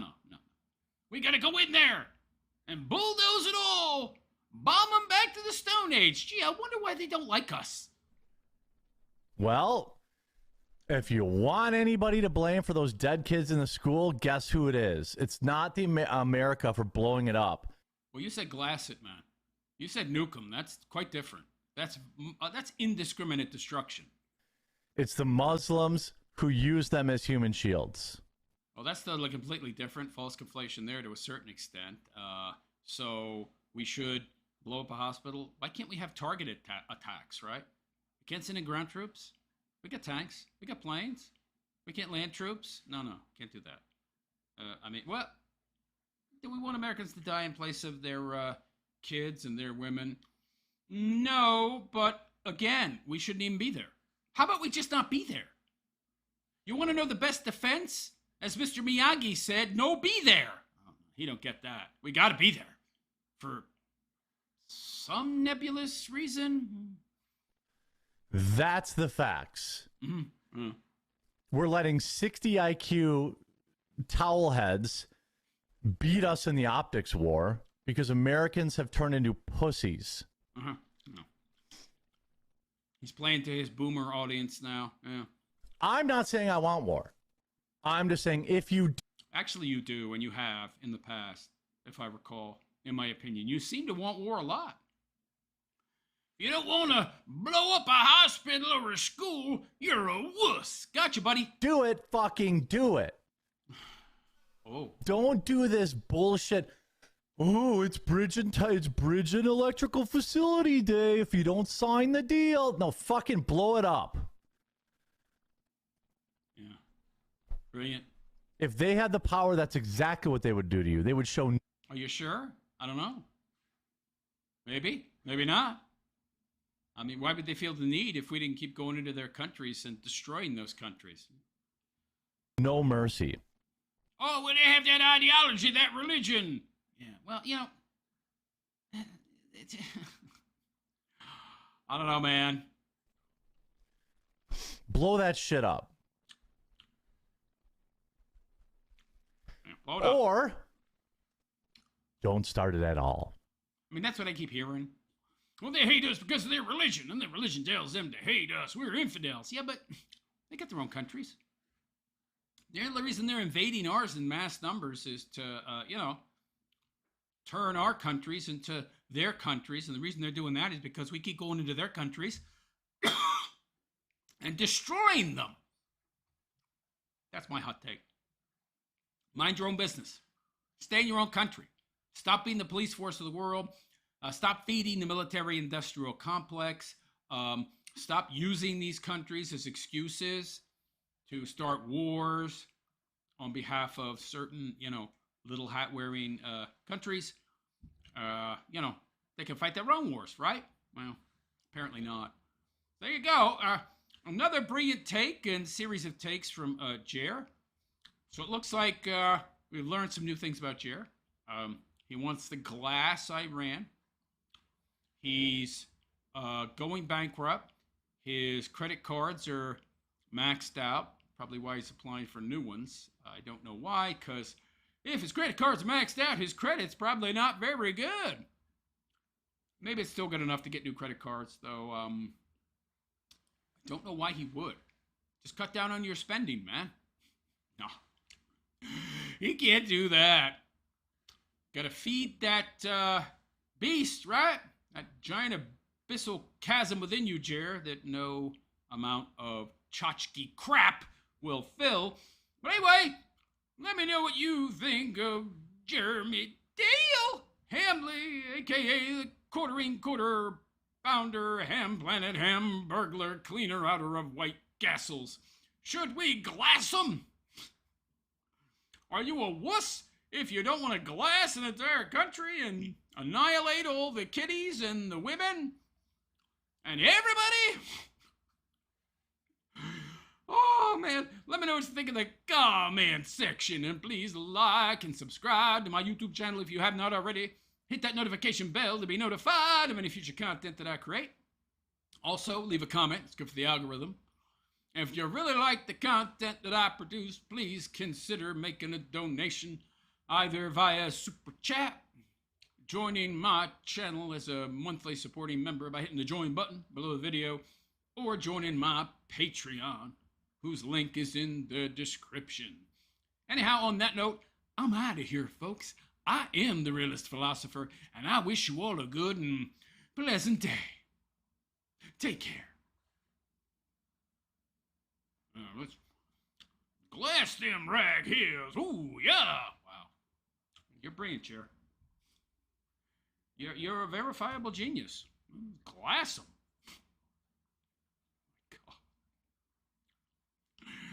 That's crazy. He's talking to his boomer audience now. Hey, fellow boomers, we need to blow up the whole country. Glass them ragheads. Yeah. Mm-hmm. Wow.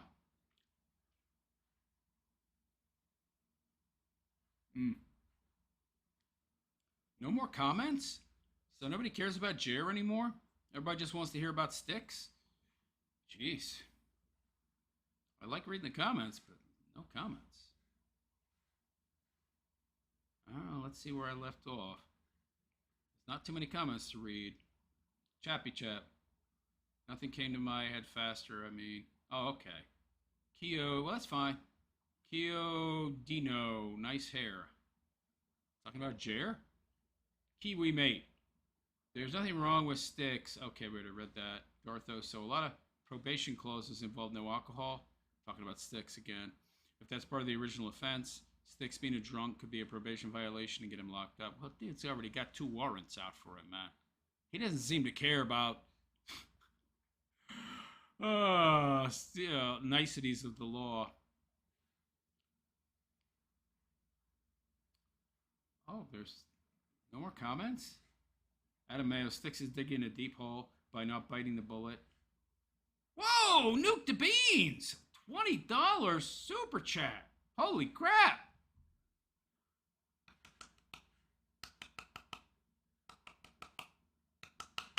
Thank you very much, Nuke the Beans. You have joined. VFoos is the only other person to donate in quite a while. All right, thank you very much, Nuke the Beans. Much appreciated. You'll find my email in the description, by the way, of all my videos. If you'd like to chat with me via email, you are welcome to do so now. Much appreciated. I probably would return your message anyway, but now it's assured. I'm just kidding, but thank you very much. So Nuke the Bean says the Adderall has Jeremy so tongue-tied and confused, his content is insufferable. Yeah, but wasn't his content insufferable even before that? Like before the sniffing? I mean, it's been pretty bad for a long time now. A really long time. And it's been unwatchable. Appreciate what you're doing, Mr. Realist. Well, thank you very much, Nuked the Beans. I remember your name. You come to a lot of live streams. I hope you continue to attend. Very much appreciated. I'm going to need your support and that of others because views are not what they were when I first started talking about Jer and Styx because the interest is drying up. But I'm going to diversify my content creation to help with that. Adam Mayo says, I also appreciate your demonstration with the katana. The mindset you describe has been eye-opening. Well, you're welcome. By the way, I have thought about maybe starting to do like a sword instruction online. And yes, that is possible. If you've got Zoom or Google Meet or something like that and a decent webcam and a little bit of space, it's actually not that difficult. So, if anybody was interested in that, you can let me know. Thank you again, Nuke the Beans, and also thank you to VFoos. Nuke the Beans and VFoos! Much appreciated. All right, let's move on. I have some other stuff here. So, for those of you who know my content, you'll know that I used to talk a lot about, in fact, mostly about wacky, Western broads, as if there's any other kind these days.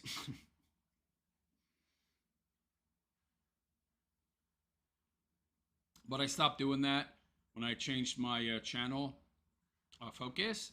But I'm going to include some of that now.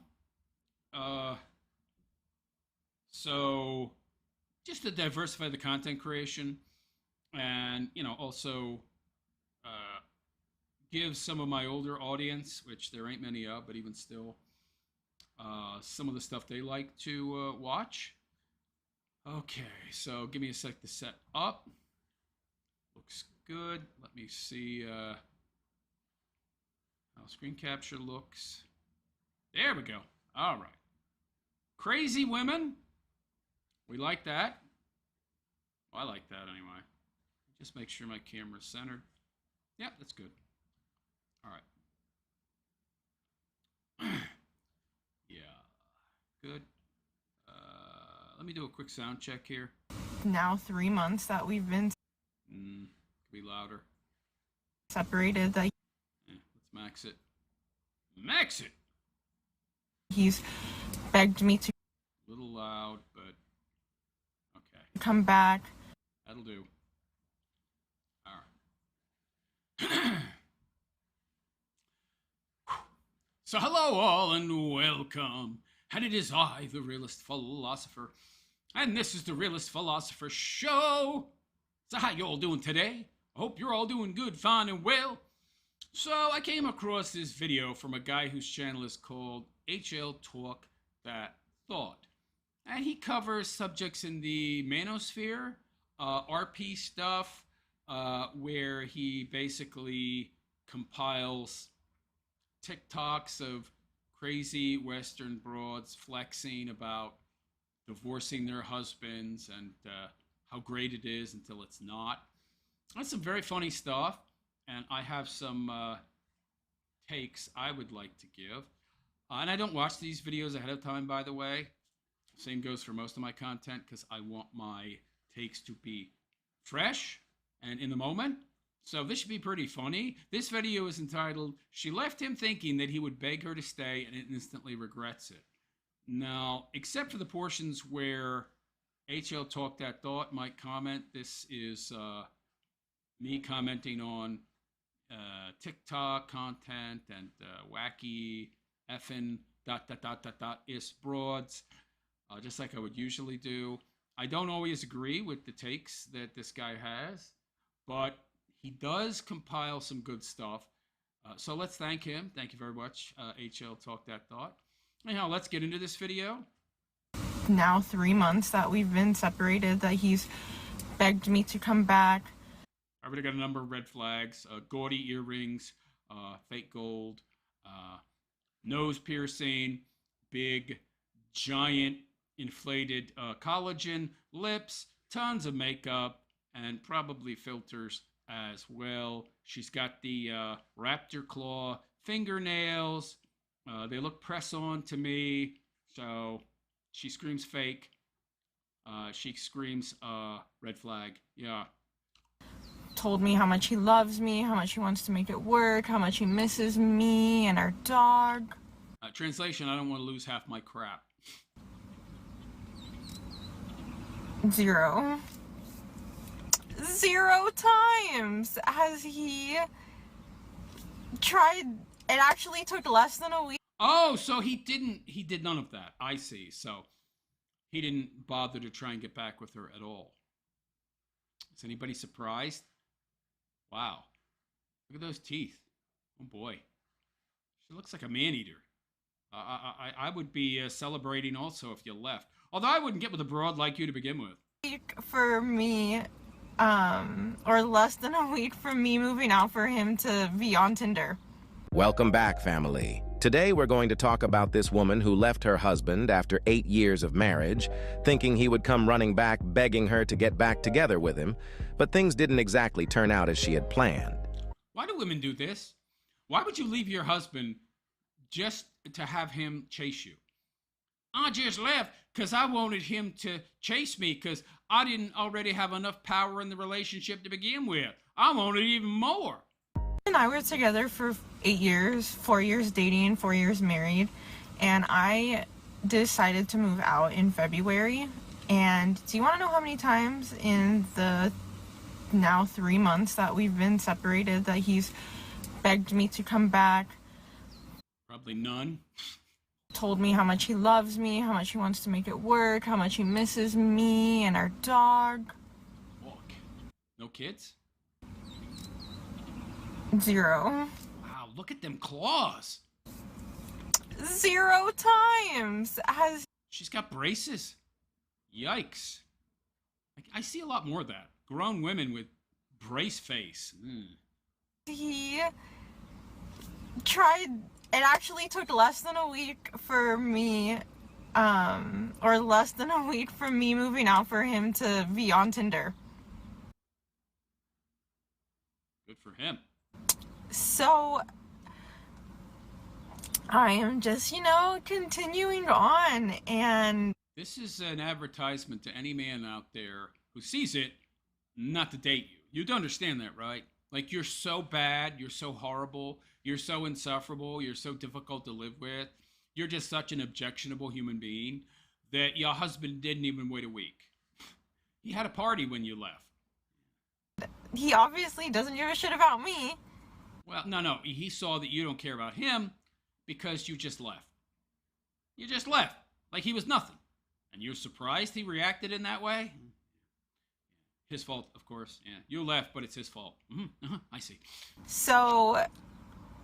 I told him in no uncertain terms I didn't give a crap about him. But it's his fault because he showed after the fact that he didn't care about me. After I showed him I didn't care about him.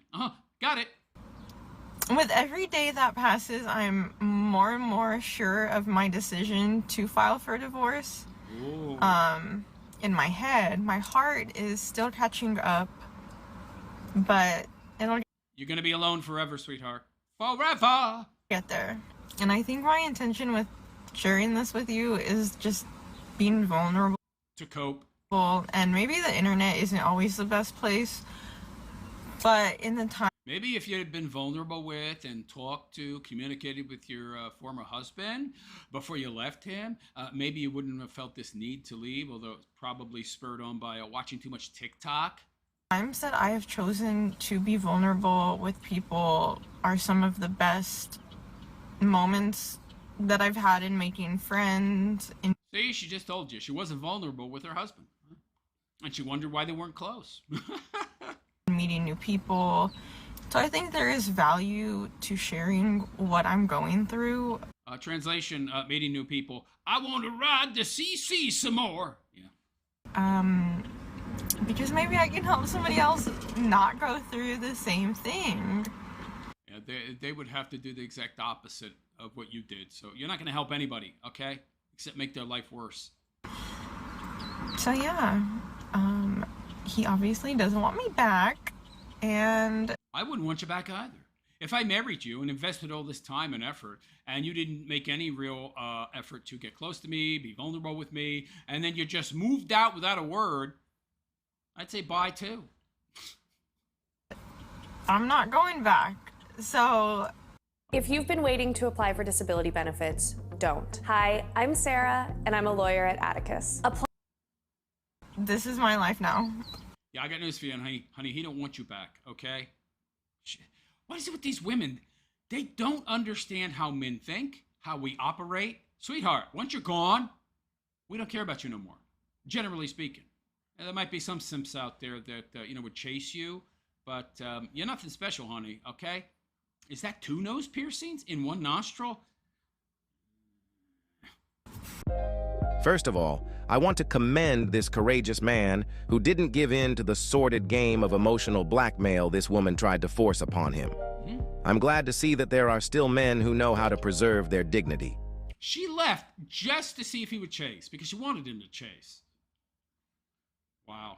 It's so immature. It's playing games. What do you think, she's 30? Over 30? Probably over 30. Lots of filters going on there. And you're still acting like a child. I don't want to play games. I'm too old for that crap. Get out of here. I certainly don't want to play with some broad I'm dating, let alone being married to. If this woman wanted to test her husband by leaving him, which may seem harmless, it's because she's counting on the system to endorse her choices, however reprehensible they may be. Women, rather selfish by nature, act this way when they get what they want. They behave as if life were just a game, but you'll see that regret is never far behind. Well, you see, this kind of behavior is incentivized. If I leave, I get cash and prizes. And all these broads on Twitter are coping and telling me that this is the right decision. You take your power back. You get your bag, girl. Slay queen. Yeah. So, of course, humans are incentive-based beings. What they're incentivized to do, incentivized by others, they do. I left my marriage 4 months ago, and I'm not scared to admit that. She looked like she lost weight. Did she maybe lose some weight? I don't know. They tend to do that, right? They're with a man, they're married to him, they let themselves get pudgy, out of shape, and then when they leave him, they want to, rope in a new sucker. So they go to the gym and they lose weight and put in the effort that they weren't willing to put into their marriage to keep that going. Yeah. Sometimes I get lonely. It comes in waves. Tonight's one of those nights. Yeah, that's why she's all dressed up. She's on her way to the bar to find Mr. Good Bar. However, I was also extremely lonely in my marriage. But even... Yeah, because you weren't vulnerable with your husband. You didn't share anything with him because you didn't want him to have any hand. You wanted to have all the power. You wanted to have all the control. And so, of course, you felt lonely. You weren't close with your own husband. By the way, you have to wonder why you think you're going to be close with somebody else. Oh, but the problem's not you. Oh, no. Even though I'm just here home alone with the dogs, I am still at peace because I'm not lonely and having someone scream at me. I'm not lonely and having someone gaslight me. I'm not lonely and having to manage somebody else's emotions. So I think just being lonely isn't up. What does that mean, manage somebody else's emotions? I don't know what that means. You are managing your husband's emotions? I don't think so, lady. You can't even manage your own. Great for right now. And I was really scared to leave, but... That doesn't mean you leave. You're scared? Don't be scared. You show courage by leaving. No, you show stupidity. You should have made it work. Here I am on the other side, alone and okay. Listen to that music. Horrible music. And so if you have left a relationship recently, or you're in one that you know that you need to leave and you're scared of being alone... Why did you leave? I wasn't happy. You do understand it's not somebody else's responsibility to make you happy, right? No, you don't get that. You are welcome here, and we can be alone together, as Casey Musgraves says. I got news for you, honey. You're alone wherever you go. You're alone. We can be the loneliest girls in the world. But yeah. The powers that be want you to be alone. That's cool. That's chic now for women. Yeah. By the way, they spend 85% of the consumer purchases in America are done by women. That's why they want them alone, so they spend more money. So, I love you, my crybabies. And of course, so that they work and be the useful idiot tax chattel that the powers that be want them to be. Yeah. Bye. Walking into church and realizing that the sermon... This is her. Oh, she's lost more weight. See, I told you. I called it, baby. I'm the prognosticator of all prognosticators. Now she's going to church. Why? Trying to find herself a traditional Christian husband. I need somebody to pay the bills. Sweetheart, you might want to get rid of the nose rings. Nose ring theory is very real. It's not just septum theory, septum pierce theory. Any rings in the nose, red flag. Look how much better she looks. See the face? How much thinner it is? She's lost considerable weight. Trying to bag herself a new whale. So she's no longer a whale. Is about marriage. While I'm currently going through a divorce, was harder than I expected. I didn't realize that's what we were talking about. Now she looks halfway decent. I mean, at least if she got rid of all that metal in her face and those big giant hoop earrings. See, women are willing to put in the work that they won't put into their marriage. If you had stayed looking like this, honey, and got rid of all that metal in your face, including them stupid freaking braces and the, lips that look like they've, gone down a bit. I guess you didn't get another puff up of collagen. Maybe your marriage would have stayed together, honey. It was all about what women need from men in their marriage. Yeah, of course, it's not about what men need, because nobody cares about that. And hearing everything that I needed that my husband couldn't give me was difficult. Yeah, because you want a one-way street. He's got to fulfill all your needs, but you fulfill none of his. I prayed for over a year for my marriage to be okay. Yeah, that's nothing. That's performative. So you prayed, but did you do anything substantive? No. And to be redeemed, but my husband chose other things. Oh, see, I called it. His fault, right? No, it wasn't you that left, right? Expecting him to chase you. Oh, no. It wasn't you trying to manipulate him, right? No, of course not. And other women, so here we are. Yeah, that's what happens when you leave. He's now a free agent. You dope. But He didn't do what I wanted him to do after I left him. So it's his fault. I know it's gonna be okay. I know I punched you in the face. It's your fault I punched you in the face because you bled afterwards. So the obvious consequence of your actions makes what you did before the consequence that occurred from your actions his fault?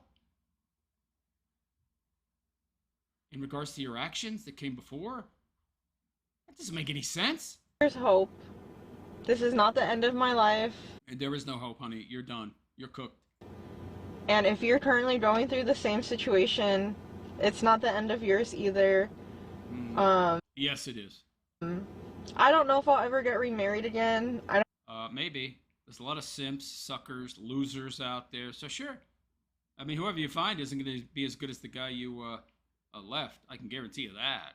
How do I know? Because now you're older. And your eggs are probably all dried up. And you got this guy when you had eggs. And, we're younger, so he's almost certainly better than anything you could find now. I don't know if I want to. I don't know. Oh, I don't know. Did they want to? Yeah, you do. Yeah, you've lost all this weight. You go to church now. You absolutely positively want to find a new sucker. And you're stupid enough to think that you're going to find somebody better. Yeah. Good luck. No, I don't know a lot of things, but I do know. That's for sure. That every need that I had that my husband could not fulfill, I know that God can. Well, then you don't need a husband. Then you can spend the rest of your life alone. Get yourself some, boxed wine, stock up. Get some more cats and dogs, and there you go. And I know I'm going to be okay. I don't know when, but I will. You won't. And you will too. And Well, that's because I'm not stupid enough as a man to get married in the West. we can get through this together. This is the best t-shirt on the planet. First up, the cut. We engineered this thing to hug your biceps and shoulders so you look jacked. The truth is, this woman might not have even particularly needed this divorce. And that's what... Yeah, by the way, notice she didn't tell us what needs he couldn't fulfill. Of course not. Because it's nothing of any real substance, and if she told us, then we would know she had no good reason to leave, right? I wasn't happy. I wasn't fulfilled. I got news for you, honey. Being alone, it's not going to help you feel happy or fulfilled either, and getting a new man also won't do it. Why she becomes aggressive when asked why she seems to miss her former relationship, which she herself described as abusive so much. If my husband was so bad, why would I want him to reach out to me? I should be happy that I left him if he treated me so terribly. She's lost even more weight. How interesting. We're married for 4 years. Before that, we were dating for 4 years, so 8 years total. And that's a lot of investment for you to just get up and walk away. So she gets up, walks away from that huge investment, telling him, I don't give a crap about you, even though you invested 8 years in me, and you expected him to care about you after that?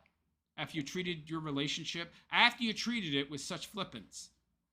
Really? Oh, okay. Normal to miss somebody that you were with for that long. So any woman who... But you said he was abusive. Whatever that means. He didn't give me as much money as I wanted. He was financially abusive. Who's in the same situation, don't let anybody make you feel bad for missing them. Maybe you should feel bad. Why shouldn't you? By the way, nobody can make you feel anything. That's a choice. Despite what people will tell you, you can control how you feel and your emotions. Loved him. I still love him. Really? But he did something. Then why did you leave? With such ease and such a cavalier way. Things, and I can no longer be married to him. Not as she didn't name those things. He did some things. Yeah, no specifics, because he didn't do anything. I'll probably love him for the rest of my life. I'm not obsessed with him. By the way, if you didn't like some of the things he was doing, and if they were indeed out of bounds, or maybe you could have talked to him, right? If you wanted him to do something, why didn't you just tell him? Then he would have power over me. I'm a strong, empowered woman. If I tell him what I want, well, then he's got hand. I have to have the hand. Yeah, women today are massive control freaks here in the West. It's very normal to miss somebody, even if they abused you. Oh, God. It's not healthy, but it's normal. I want to hear the abuse, right? Then why don't you tell us what the abuse is? Yeah, women these days, they've been programmed to think that if they don't get what they want at every moment, 24/7, that's abuse. Yeah, total nonsense. And don't feel bad for it. I moved out because we were in a really bad cycle of chaos that was not ending anytime soon. Everything in this woman's very nebulous and abstract, that is so non-specific. What do you mean chaos? And she can't give us any specifics. And he told me he was going to move out first. After you told, oh, so you did tell him you were moving? Okay.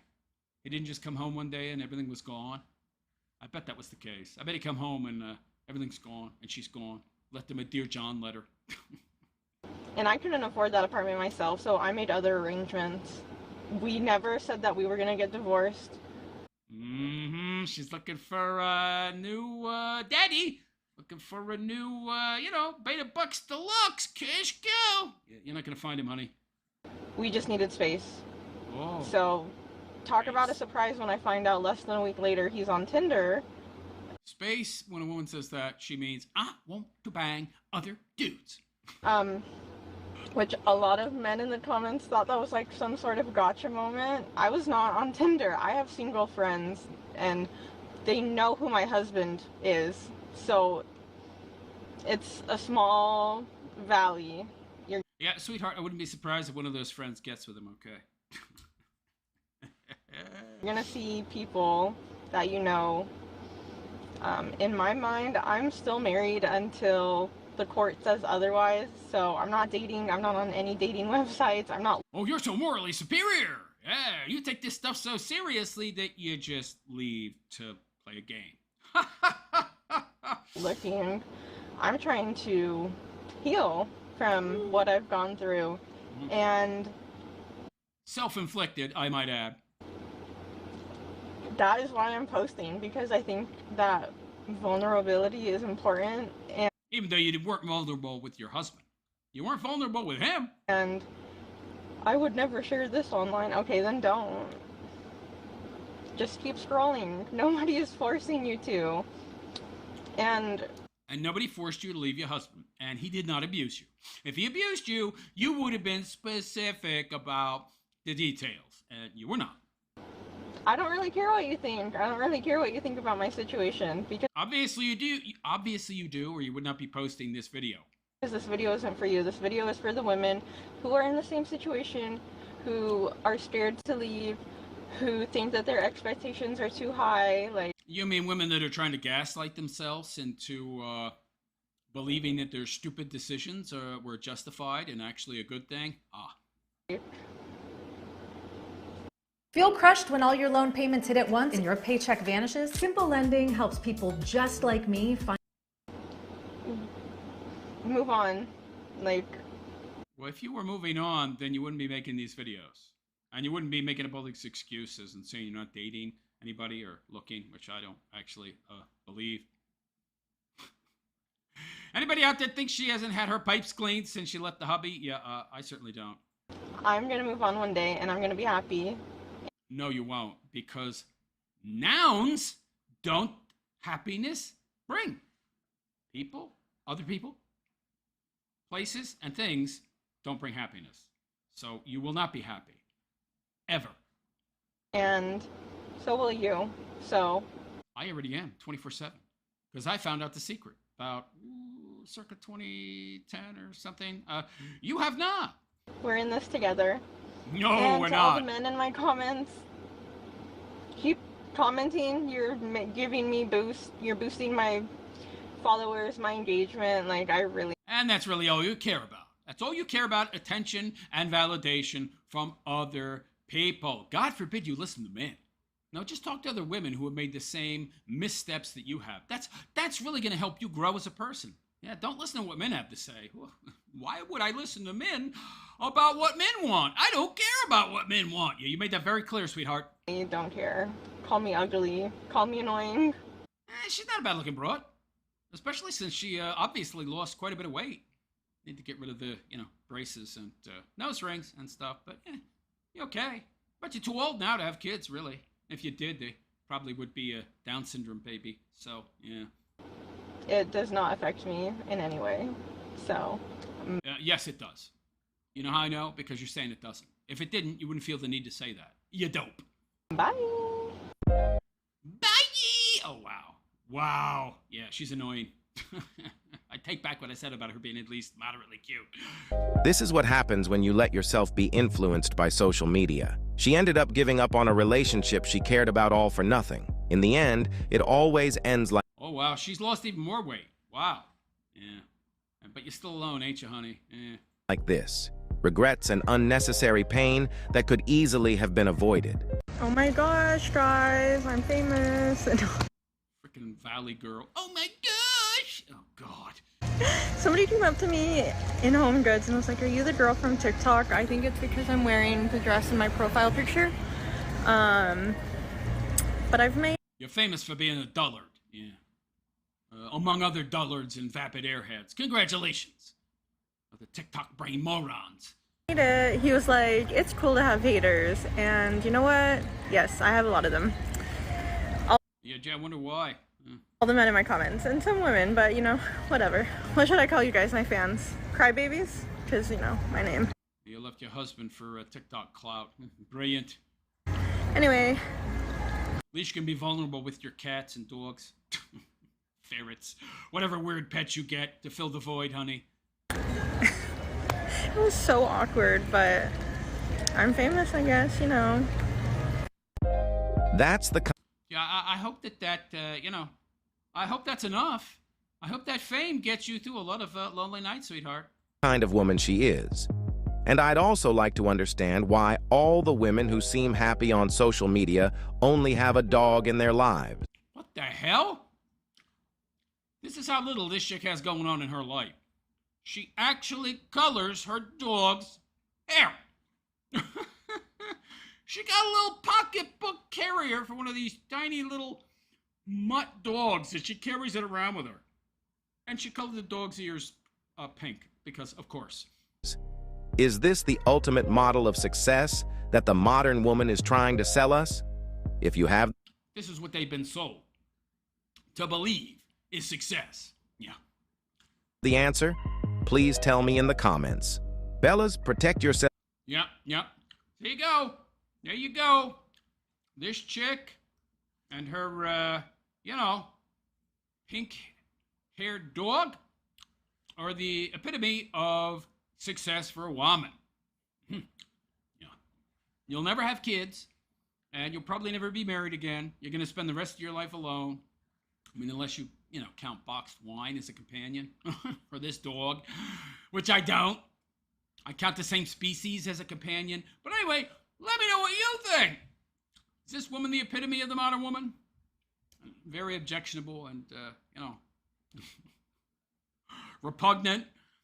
To me, she is. But let me know what you think in the comments section. And please like and subscribe to my YouTube channel if you have not already. Hit that notification bell to be notified of any future content that I create. Also, if you really like the based RP way, I tell it like it is, I'd really appreciate your help and your support. You can leave a super chat. You can support me on a monthly basis by hitting the join button beneath the video. Or you can join my Patreon, the link to which you will find in the description of this video, along with all of my social media links. You should follow me on all those as well. And leave a comment. I hear it's good for the algo. Anyhow, on that note, I'm out of here. I am the Realist Philosopher, and I wish you all a good and pleasant day. Take care. Yeah. I guess the dog's kind of cute. I don't know. I don't like little dogs like that. They're usually very loud and yappy. They tend to bite a lot. I don't know. That's not my speed. If I was to have a dog, it wouldn't be that. I think that dog's ugly. Hey, what do I know? What do I know? That's her new husband. Male dog. Oh, man. These modern broads. These Western chicks, man. Ladies, you need to stop doing this. You need to stop getting married and then breaking up with your husbands over nonsensical, stupid crap. Oh, he abused me. How? I can't say how. But I classify it as abuse. What do you mean, it? What it? They just all say the same crap. They're also socially impressionable and easily manipulated by the collective. You know.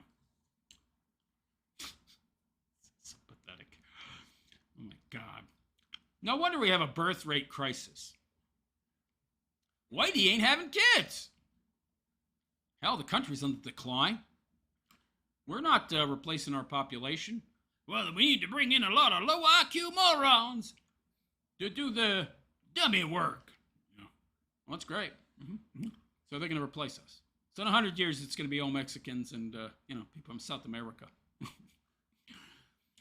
Oh, yeah. Lovely. That's great. Ooh. Is that a... Okay, that's the same super chat, so... Nuked the beans. You're correct. It's been about 4 years since Jeremy Hambley was coherent. Yeah.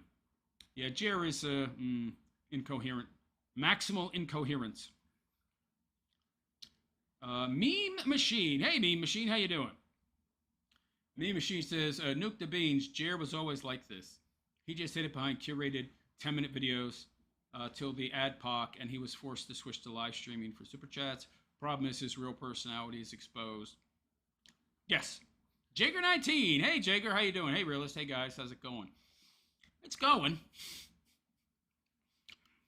Nuke the beans. Meme Machine. I can't argue with that. And maybe I was gullible at the time. I do remember him, before the adpocalypse, being more coherent. Well, that just makes sense. The dude's a drunk. The dude's a drunkard, man.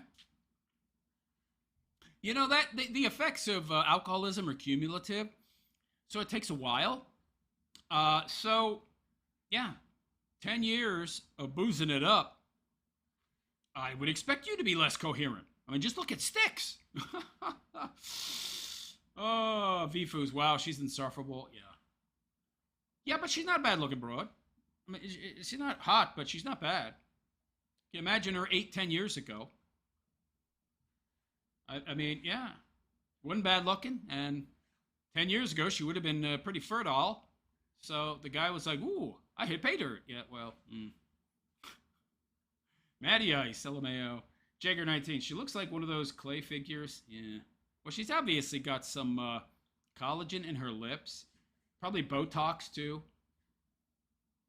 Jagger19. I don't understand braces. Well, I guess if you got really jacked up teeth, and you can finally afford to fix them, you know, I don't. What about a retainer? Right? I don't know.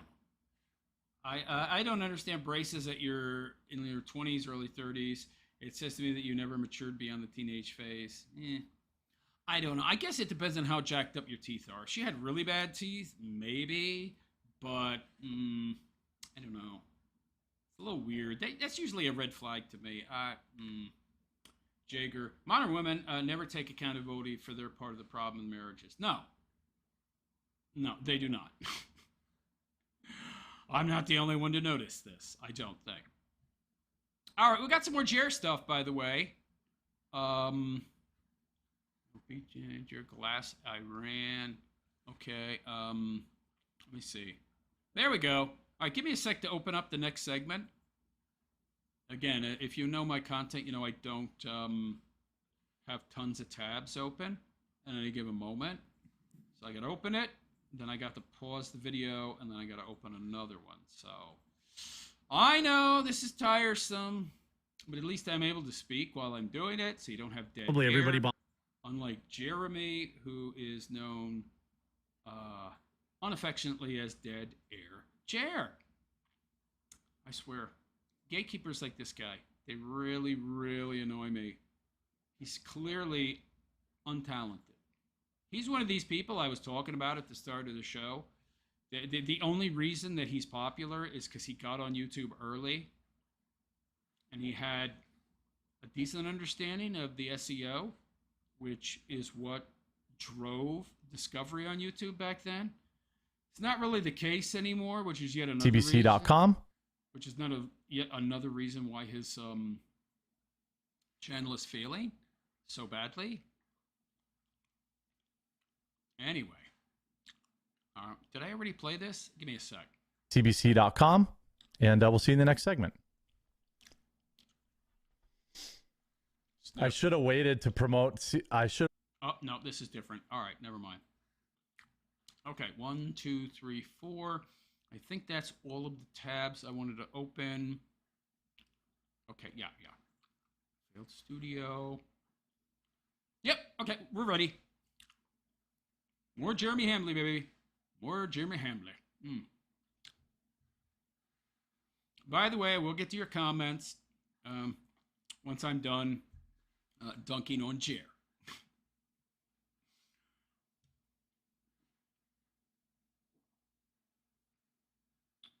Okay. Let's get to it, baby.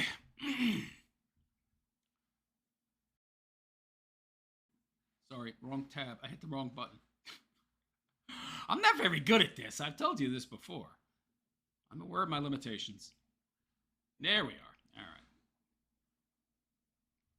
right. 11. So hello all and welcome. It is I, the Realist Philosopher, and this is the Realist Philosopher Show, the dunkening of the quartering. So when I do a dunkening of someone, it's essentially a compilation of clips where I make fun of them, roast them for the various stupid things they say or do. So like a comedy variety act. So let's get into the quartering. We have this first clip here from the Kino Grow. So one of my favorite clippers of Jer's content. Thank you, Kino Grove. You do the hard work, which is actually having to watch Jeremy Hambley's horrible live stream, which I tried to do, but it's impossible. He's just too much of a snooze fest, man. I can't do it. So in today's business meeting with the quartering, he covers his failed studio build out. Oh, God. So Jeremy had this plan before he became the giant lolcow he is now. I mean, he's been a lolcow for a while, but he really crashed out and became mega lolcow when he started his alleged flagging campaign and got the Fat Man and Little Cokehead banned off of YouTube. So now he's making no money. So, but before that, he was building a studio. That's right. He wanted to be Tim Pool. He wanted to build this ginormous studio with this round table and have all these cameras and microphones and crap on the walls, just like Tim Pool. And it would be really, really neat. And he would bring in, guests just like Tim Pool does. And it was going to be a huge success until it wasn't. So let's hear the fallout here. Shall we? Yes, we shall. I just sued a contractor that took $120K from me and walked away from the job. They tied it up in court, and 5 years later, I still haven't gotten a court date. Yeah, I had a construction company. When I was going to build a new studio, I've since now rearranged my home and created one in my basement, which is totally fine, and it was a blessing in disguise. But so he didn't need that new studio. He realized he could just clear out crap in his basement. And he didn't clear that crap out and sell it, probably, because he's a broke mofo. No. He did that so he could save a bunch of money on this new studio. Why do you need to save money, Cheer? You're a multimillionaire. Your coffee's selling better than ever. Right, buddy? Right? Making 50 cents a bag. But, the building was going to cost, I think, like $1.2 million or something. 1.2 million. This guy, man, he has a real problem keeping money in his pocket. Let me get this straight, buddy. You were going to build a... Isn't that what your house cost? Where's he getting the money for this? The dude had to get a mortgage to build his house. What it cost about that with the land? Maybe more. Even in rural Wisconsin, he's got this huge, 9,000 square foot mansion he lives in with like 7 bathrooms or something. I guess he needs all those bathrooms, so there's never one far away because, the anxiety diarrhea. Can't have that bathroom too far. We need 7 of them so I don't shot myself. So he was going to build a $1.2 million studio. What? That's insane. What is this studio going to be? That's crazy, man. Trying to show up Tim Pool now, of course. Something like that, roughly. And this guy's so bad with money. So bad. What do you need with a $1.2 million studio, man? So his plan was to like bring in guests, which is going to cost even more money because he would have to pay to fly them in, which is what Tim Pool does. But, you know, Tim Pool is actually successful. He doesn't need to purchase bots, in my opinion, allegedly. And so he can afford to do that, but the Accordion can't afford that. But, you know, let's create some more expenses. Yeah, I got to pay airfare. I got to pay the travel to bring the guests in. $1.2 million for the studio. Brilliant.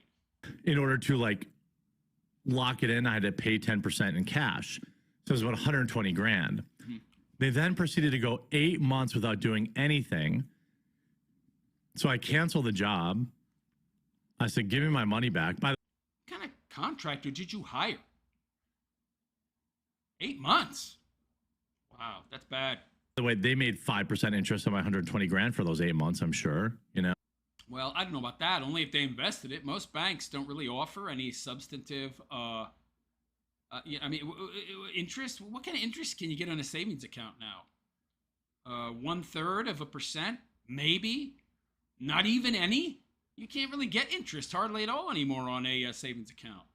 There's a reason for that, by the way. The powers that be want you to be a poor, broke mofo, so they don't want you to have the ability to not only save any real money, but be able to gain interest on it. So, yeah. Oh, but, you know, we live in a free country. Nothing communist about this country except our economic system, at the heart of which is a central bank. But anyway. Oh. And I only got my money back when I pulled the I'll destroy your company, I have 1 million subscribers card, which I never do. Oh, I'm sure. You do all the time. Chase clout constantly. You brag constantly. Egomaniac. Never do that. Ooh. Countless emails. I knew if I sued him, I would just lose all my money in court. So I sent one email, and I was like, here's my YouTube channel. You guys have a pretty big brand nationwide. Would be a shame if I made this video. I hit a check. What does he think he's, what do you think he's a gangster? Wow, nice place you got here. It'd be a shame if something happened to it. Check in the mail 2 days later. But if I didn't have this, I would have had to sue them. I would have spent 50 grand to get my 100 grand back. Which he probably would have done. Let's be real. You know? Sniff. Dude, gotta get off the Addy. Oh, yeah, we lost one of our guys. We lost our lead, whatever. Okay, give me my fucking money back. Doesn't take 8 months to do a job because you lost a guy. Yeah, that makes no sense. By the way, what was so great about this studio that it cost $1.2 million? Have 4 bathrooms? I mean, what? I don't care. Not my problem. I could build it for you at a fraction of that, buddy. Nah. I have to be as wasteful as possible. I'd love to see the specs of this 1.2 million studio. I'd love to see it. 1.2 million. It's got to be extravagant, right? It must have been something extravagant. I mean, just a wooden building, a wooden frame structure, one big single room, kitted out with a round table and some webcams and PCs underneath the the round table where all the guests are going to sit around. That's not 1.2 million.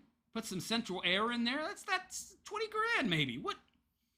I mean, not for the whole thing, but the central air might cost you 15, 20 grand, depending on how many cubic feet there are. But drop ceilings and a, wooden building with some insulation. Oh, wow. 1.2 million. Whew. You're getting ripped off, buddy. Ripped off. From the Kino Grove again. We're a small company, so I can't offer 80% off the quartering. He shifted to being the small guy. Yeah, he's always talking about how big his company is, right? He's making all this mad money. We're huge! Well, you're huge, that's for sure, Jer, physically speaking. But your coffee company, well, apparently not so much. In the coffee grift, after bragging the last 2 weeks about having the best month ever. That's after the 75% off fire sale and moving thousands of bags of coffee. You had to offer massive discounts to do that. All right, let's hear it. Let's hear it, Jer. Probably everybody bought last week, but it's Prime Day today if you're watching it today. We're a small company, so I can't offer 80% off discounts. Like, where's the company, Jer?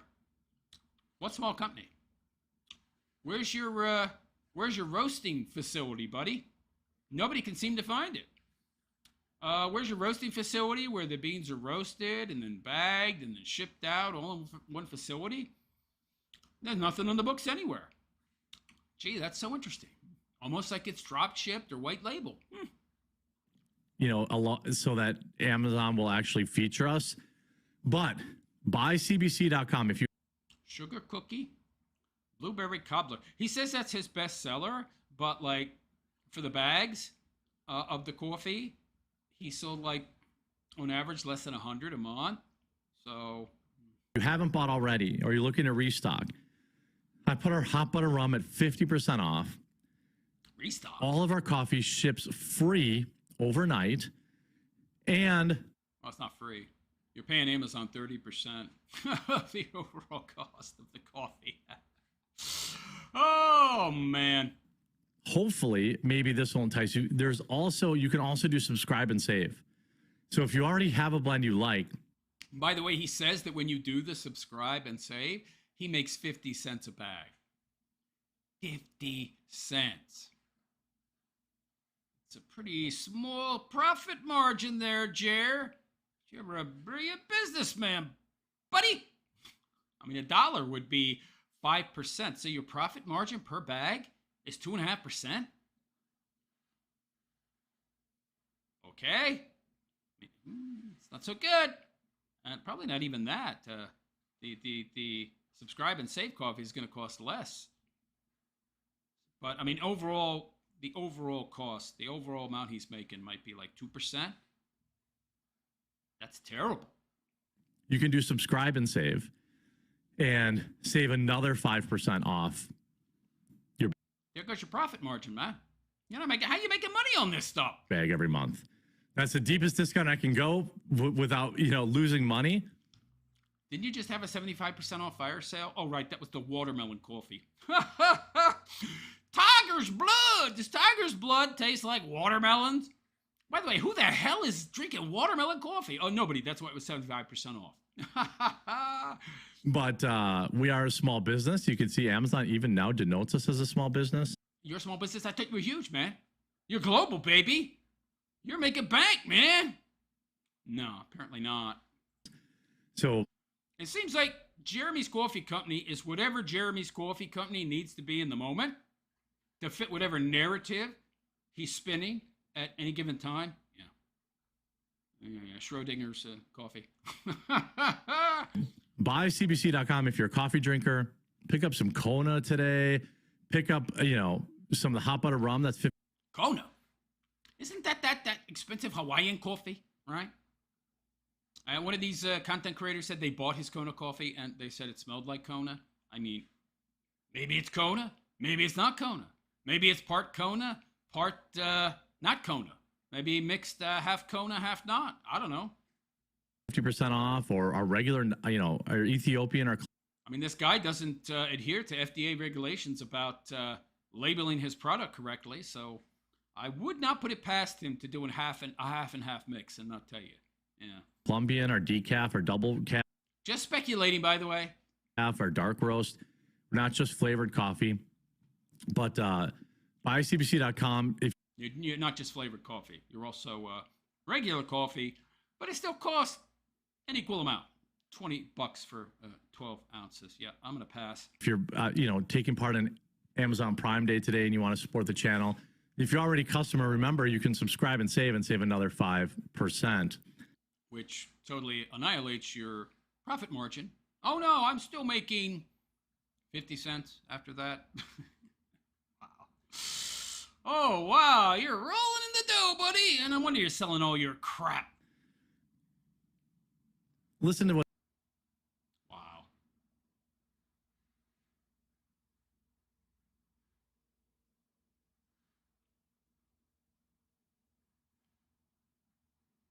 some Glen Clementine dirt eater. Where do these people get these names? Your brand coffee investors meeting. He's only making 50 cents a bag and explains to us how businesses work in Jeremy land. Yeah, I would be curious to see how he thinks a business works. These small profit margins, man. So you're getting 5% off $20. So I mean, dude, that's what. So $20, 10% would be $18, 5%, so $19, and he's making 50 cents. Yeah, that's not so good, man. Why are you doing this? It's not like you're selling thousands of bags a day, and that 50 cents actually adds up to something that's impressive. What's the point, man? I don't know. This guy. All right, tell me how business works, Jer. As a former businessman of a business that actually made money, I would love to hear what you have to say. CBC.com, and we'll see you in the next segment. Probably chewing nicotine gum just like me. And there's the sniffing again. I should have waited to promote. I should have waited for the hard push for CBC to Prime Week. I didn't even know, because Prime Day is like something for Chinese companies to blow out a bunch of shit that they can't sell anymore. Isn't that your coffee, dude? Didn't you just do a fire sale? 50% off! 75% off! Everything was on sale. Oh! Like, I don't really... Dude, you're selling white labeled or drop ship, however you want to call it. You're not roasting your own beans, man, okay? Come on. Come on, in my opinion. I can't afford to make... I can't even afford to make stuff 10% off. Like, when people do subscribe and save, I make 50 cents per bag. But, dude, you're doing all this in-house. See, this is how you know it's white label or drop ship. Because there's a middleman going on here. There's somebody doing the producing, okay? Well, not a middleman per se, but, you know, he's not doing the production himself. If he was producing the product himself, his cost would be lower. He would be, there is a middleman, right, okay? There's a middleman. You know, the producer of the beans themselves is then having the beans bought, but not by Jer, by, in my opinion, Mill Creek Coffee. That would be your middleman. And then he's buying it from them. Well, that incurs extra cost because he's not doing the roasting. He's not doing the packaging. It costs more. If he was doing all that stuff, he'd make a lot more money. There's no coffee plant. I can tell you right now, there's no coffee plant. You want to know how I know? Because I'm an actual businessman, or at least I was at one time. I'm too messed up now. But physically, health-wise. But there was a time I was a very successful businessman. And I can tell you that this guy is not roasting his own beans. If he was, his margins would be a lot better. A lot better. That's it. But as we get bigger, as I can buy more beans at a time. You're not buying any beans, Mom. You're not buying the beans. Mill Creek Coffee Roasters is buying the beans. They're roasting the beans. They're packaging the stuff. Then you're buying from them wholesale, well, in bulk. And then it's going to some hub to be shipped. Don't know where that is. Maybe somewhere in Phoenix, Arizona. I don't know. You might actually have a facility for storage and shipping. Could be MetaPCs. Could be the machine shop that you put down on Brad Cool J's merch order. Maybe it's there, and it's just erroneously labeled as a machine shop. But maybe that's where your coffee actually is getting shipped out of, because it's, 2 steps away from a private shipping company. I don't know. But you do not have a coffee roasting machine. You don't have a coffee bagger. You are not buying these beans yourself. You are lying. In my opinion. I get better deals on my beans. You don't stop it. Stop saying you're buying the beans. You're not. That 50 cents might become 75 cents. 75 cents becomes $1. The only way that's going to happen is if you up the size of the orders you're making from Mill Creek Coffee. In my opinion. That's how companies work. Oh, thank you, Jer. I didn't know that. Yeah, that's how white label coffee works. That's drop ship, white label stuff works. Yeah, absolutely. But not your business. No, you don't have a business, okay? That's not a business, man. It's not a very good business. Good businessman would remove the middleman, and he would do all that himself. But of course, you're too irresponsible with money, and you're too busy building a $1.2 million studio you don't need, and spending 70 grand on a backhoe you don't need, 30 grand on a freaking RC track you don't even use. And God knows how many cars you have, and all those are C cars and arcade games and Rolexes and $50,000 saltwater aquarium where all the fish croaked. Yeah, you could have put all that money, less than that, half of that, probably a quarter of that. I mean, good Lord only knows how wasteful he's been with money. You could have actually kitted out your own coffee shop with all the money you wasted. And plus, it makes it easier for me to do restocks because you have like this consistent, Right. Restocks, meaning I place another order with Milk Creek. Look at it every month. How many people aren't? In my opinion. Subscribe and save. I know, well, I have, like right now, I have like almost 2,000 people on it. So like on the first of the month, I already know. Does anybody believe he has 2,000 people ordering coffee monthly on that subscribe and save? I don't know if I believe that. But 2,000 people, and he's only getting 50 cents a bag. So you're making $1,000. Dude, you really got to stop giving us so much information. So he's already told us how much he's making per bag on the subscribe and save. So you have a revenue stream, profit-wise, net $1,000 a month. Dude, go drive Uber or Lyft or something. You'd make more money. Okay, these 2,000 bags have to get restocked. It creates a lot easier. You're doing all that work for $1,000 a month for your subscribe and save, dude. Wow.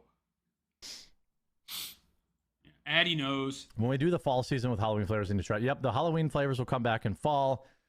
Hot butter rum will come back in. This guy.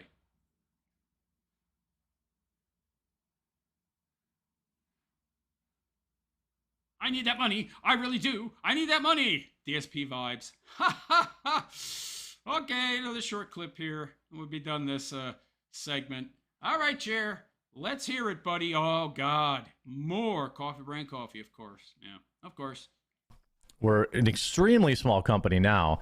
And oh, implying that he was much larger at one point. I don't think so, pal. I don't think so.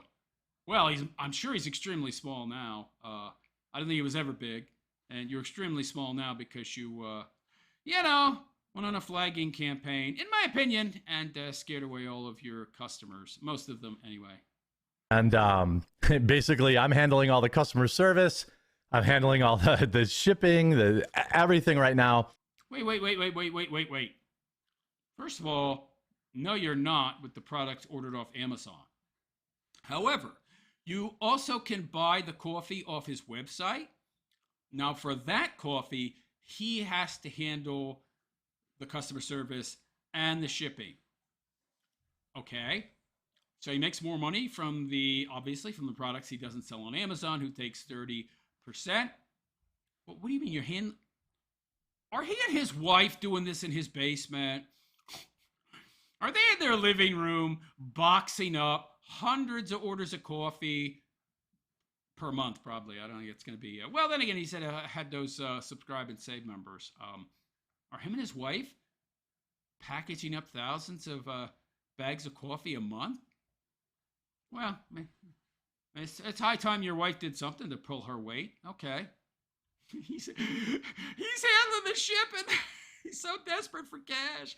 I can't hire pimply-faced college students no more and pay a minimum wage to ship my coffee that's ordered off my website, not Amazon. So I'm doing it myself. Yeah, I don't think so, pal. You mean your wife? Yeah, your wife is doing it. Gotcha. Unless he rehired Maggie. Maybe she's doing that stuff now. I kind of doubt it. I don't think he can afford Maggie no more.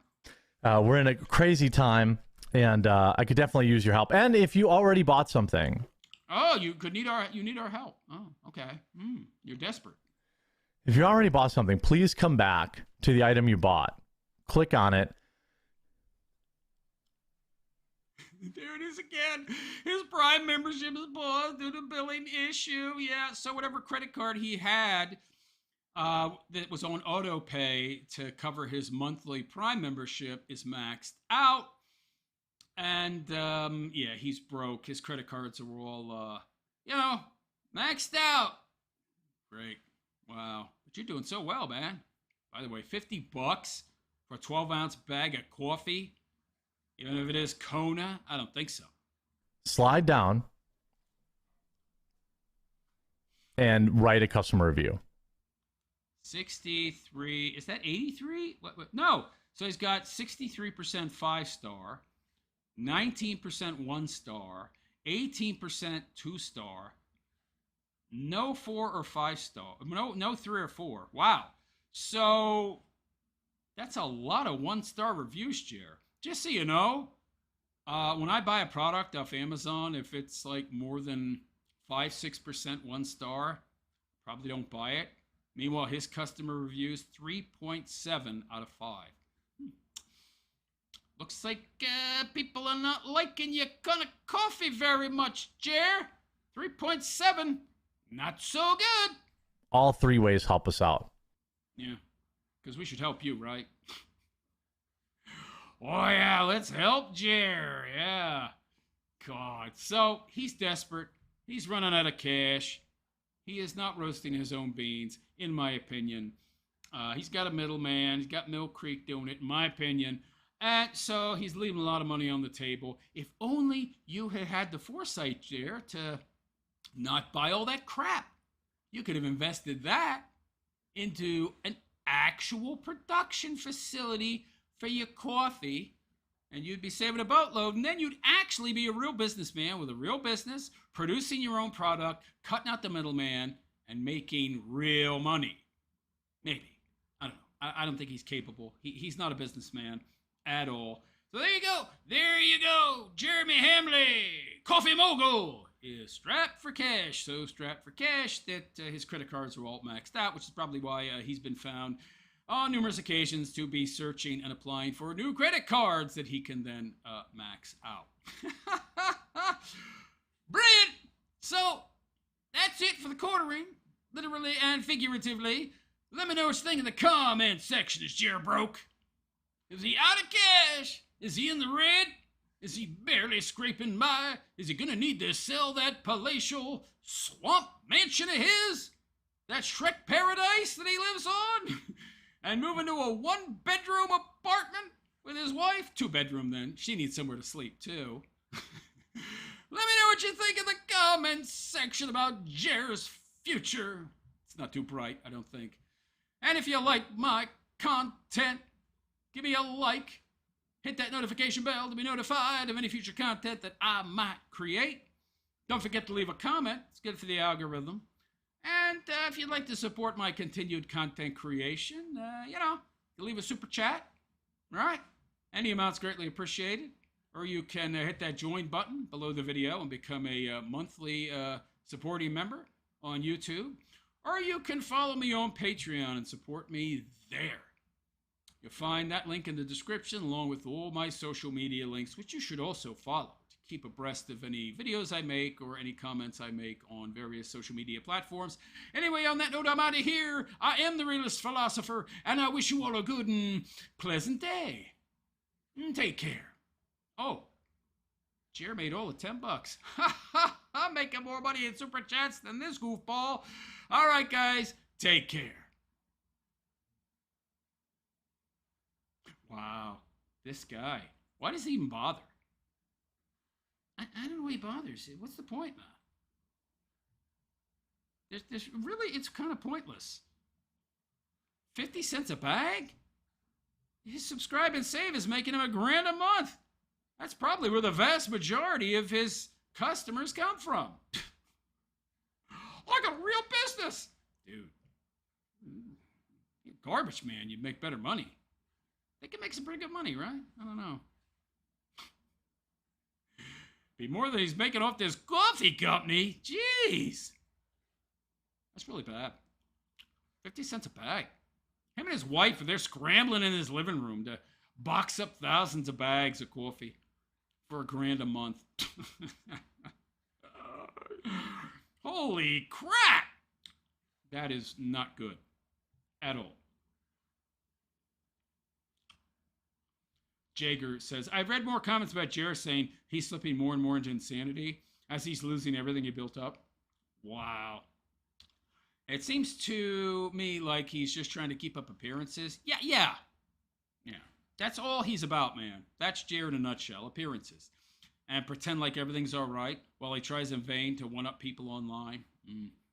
It does him no favors because people won't let him live it down. How long can he do it? Is anyone's guess, but I imagine he's still hemorrhaging money like crazy. Yeah. Oh, the numbers are prove that. I mean, he's got a $10,000 mortgage, another 10 grand in various expenses, probably minimum 20 grand a month, right? And for some reason, he never paid off his mortgage, even though he had the money at one time to do that. I don't know, man. I don't know. Kaz, is he saying the $1 is what's left after everything is paid? So he's got two revenue streams in regards to his coffee company. He's got his own coffee website where he handles the fulfillment and he gets more of the money. So you can buy direct from him, or you can buy from Amazon where they take 30%. And so I don't know how much he's making off of Amazon per bag. He said like $1 or $2, maybe. So I assume he's making more when he fulfills it. But then again, he said he's only getting 50 cents when his subscribe and save get 5%, and they're getting the bag for like $19 a bag. And so he only makes 50 cents off of those. So even when they buy direct from him, he's only getting $1 a bag. I don't know how that works. I mean, wouldn't that mean he's losing money on Amazon then? Something's missing here because I don't know, man. Hybrid Mind Thoughts says, just say you have a roasting partner and be an honest business from the beginning. Well, he's not a business, though. He could only be a business if he was the... I guess technically it's a business, but it's not really. I mean, he's not making the product. Just a glorified shipper. Kaz says his Amazon page says shipped by Amazon, so he's not fulfilling it. Yeah. He also hit the small business badge on Amazon. Jager says, Jared will never be honest. If he couldn't fess up to his BS, he'll never admit he gets a cut from the business by pushing for the sales. Kaz says, since Amazon is shipping it, that means he's paying storage fees to Amazon. Yeah, so he said that it cost him 30%. They take 30% of the sale. My neighbor sells on Amazon. Explained to me how it works. Yeah. Jager, if he could cut out all the middlemen, he could make more money, but he looks for the easy way out. Well, he can't afford it. Yeah, he looks for the easy way. That's right. Well, he thought that he could use a middleman, and because of his YouTube channel, he figured he could get big numbers. And so he would make money off of quantity. Like, oh, I might only make $1 or $2 a bag, but ooh, I'll sell 20,000 bags. Woo! Yeah, well, not anymore. Maybe he did it one time when it first started, but then people got it and they tried it and they saw it. Wasn't that good? Certainly not worth $20. So that didn't last. Kaz, and if he wants to keep the small business badge on Amazon, he'll need to renew his trademark or they will boot him. Has he renewed it? I know he let it lapse, so I don't know if he's renewed it yet. Does Amazon know that he hasn't renewed it? I wish I could contact him, but there's no easy way. It's not that easy to get in contact with somebody at Amazon, yo. Not that easy at all. This guy, man. I wish I could say I felt sorry for him, but I don't. I mean, he's done it all to himself. Yikes. Do we have more on Jer? Let me see here. Oh, okay. We do have one more. It's a longer video. I was going to do more content even, but I'm starting to get peckish. So I don't think I will. No. Okay. I'll do one more. Yeah.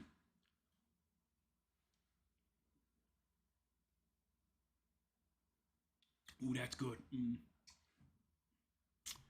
Do one more. Close that.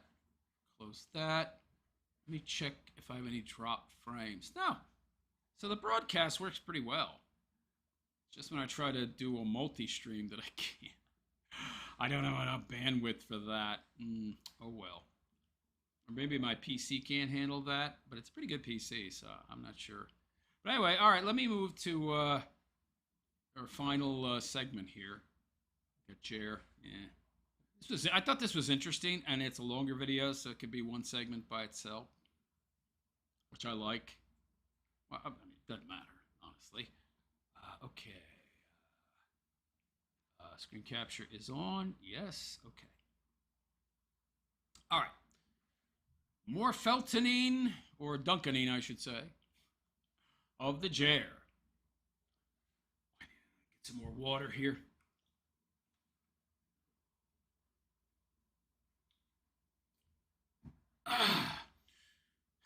So hello all and welcome, and it is I, the Realist Philosopher, and this is the Realist Philosopher Show. So how you all doing today? Hope you're all doing good, fine, and well, and doing okay. I'm doing all right. So we have here a clip from Jeremy Hambley's Rumble live stream. I have no idea why this guy stopped streaming on YouTube.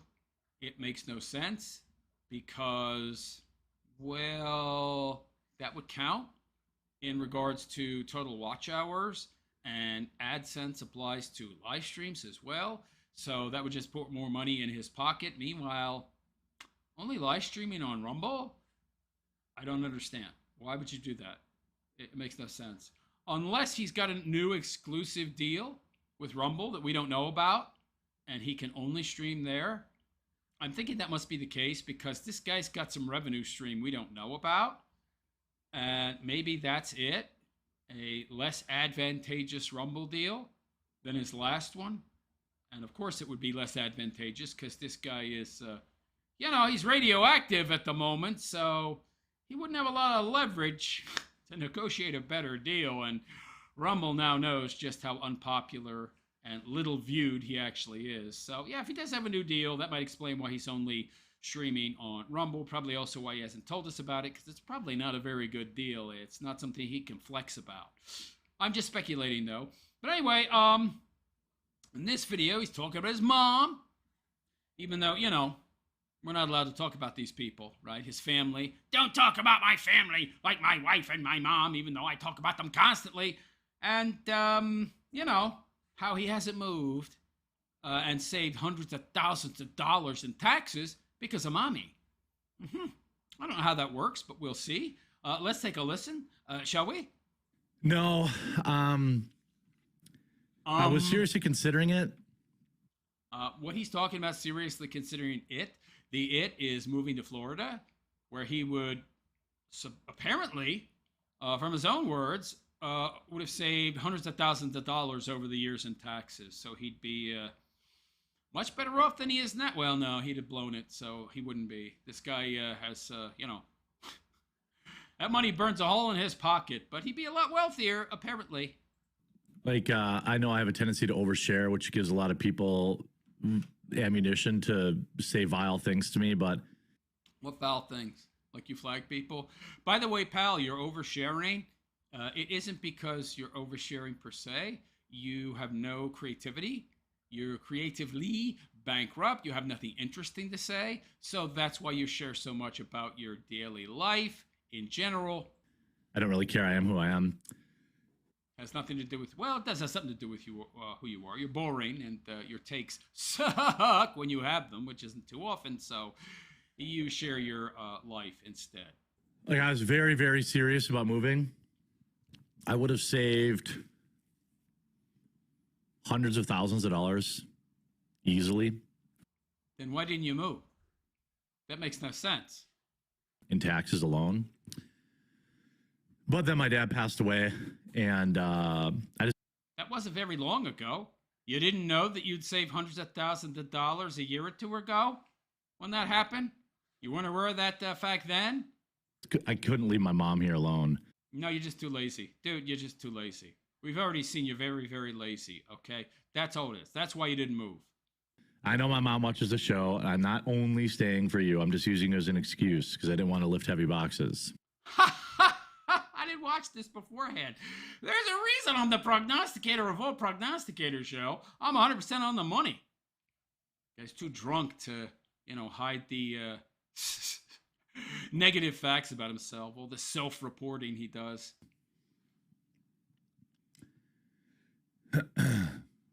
Cleaning out the house is happening here. All the crap on everybody's going in the burn pile.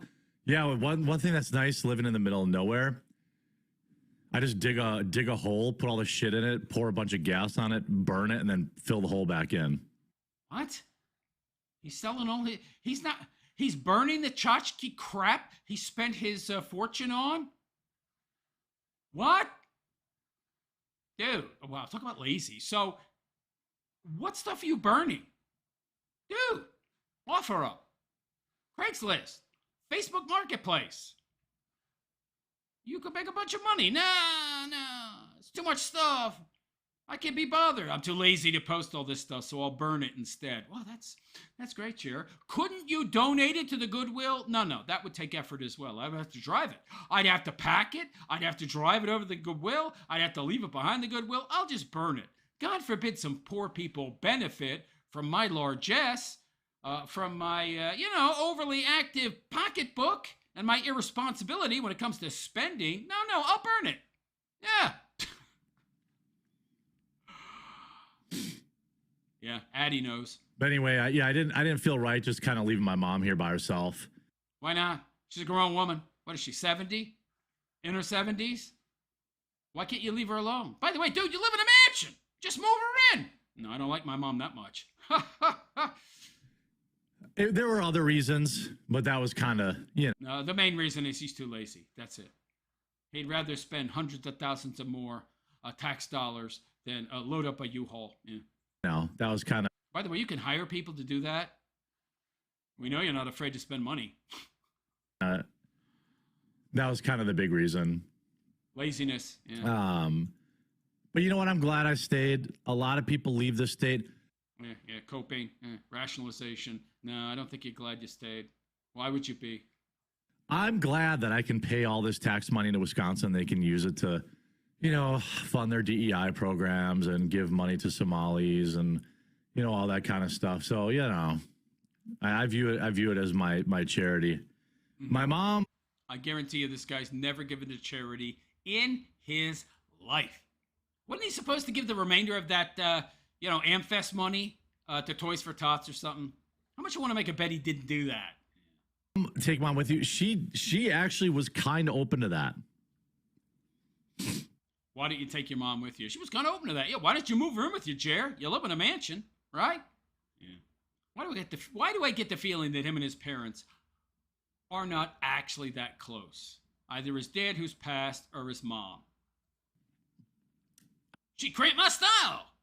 Couldn't have the Wisconsin bull coming in with my mom here. Got too many bulls flying in and out. Yeah. I was saying, when you're a degenerate hedonist, it's kind of, inconvenient to have your boomer mom living with you. Yeah. I was considering moving to Florida, and wife would have missed the Wisconsin bull. The Sky Bull could come see you, though. He's very mobile. He's a pilot. And I was like, well, I have to live there at least 6 months out of the year. And, Dude, your future does not contain multiple houses, okay? I got news for you. It's at best going to be a 2-bedroom apartment, okay? That's your future. Maybe 3 bedrooms so that 1 bedroom for you, 1 bedroom for your wife, because we know she's not sharing a bed with you. And the 3rd bedroom could be your studio. Yeah. So maybe a tiny house, maybe very tiny. I don't know if I want to sell my home in Wisconsin. This is when I was considering moving to be a part of like a bunch of Rumble creators were considering a bunch of Rumble creators are considering moving down there. Dude, I got news for you. You're already considering selling your house. In fact, I think you probably have already started exploring the market, if not already contacted a realtor. And if it's not already on the market, it's gonna be soon. You can't afford it no more, buddy. My mom, much to my surprise, was like, I'll live down there for the other 6 months. And I was like, that actually is very helpful. And I mean, she could live down there for free. I don't care. But it was going to be a whole rigmarole. Yeah, you'd have to rent her a place, right? Yeah. Can't have my mom live with me. Like, it was only going to be for a couple of years. And I didn't want to sell my house here because, you know, we built this house and it's kind of the way I want it. And I guarantee you're going to have to sell it. It's going to be on the market. And I guarantee you he ain't going to get the money he put into it, okay? In this market, in Wisconsin? Oh, how many backwoods millionaires are there in Wisconsin? Dude, how much does this place cost? How much did he spend on it? The land alone? Would it be $1.5 million, $2 million? I don't see that happening, pal. You're going to have to fire sale that house, too. We were looking at, like, non-hurricane areas of Florida. Then I was looking at Tennessee, and I thought Tennessee was base, but actually low cost of living in Tennessee. Yeah.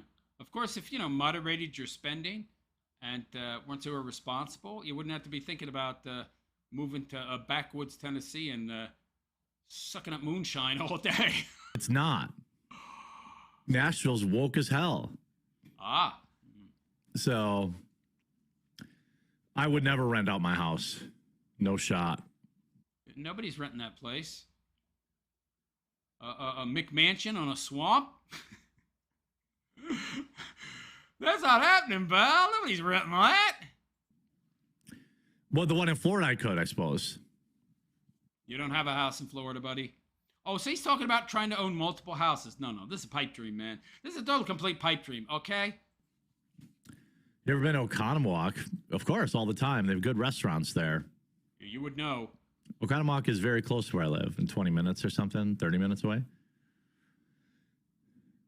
This guy's not going out all that much, okay? His wife goes out and buys all the food and anything else they need. I didn't want to start over. I didn't want to build another house. I didn't want to. Dude, you do know that you don't have to build a house. What is this all or nothing stuff? I love this false dichotomy. I can't move because I don't want to build another house and start over. Well, that's not your only options, man. Stay because you built this house, or move and have to build another house. You do know there's other houses that are already built, right? I can't buy a pre-made house. It has to be bespoke. Oh, wow. Wow. I just didn't, that stuff was 51%, 49.5% of it. I have to build my own house that fits my wants, needs, and desires perfectly. Not leaving my mom was like 0.6%. That just pushed over the edge. Not leaving my mom. What are you, 12? I can't leave my mommy.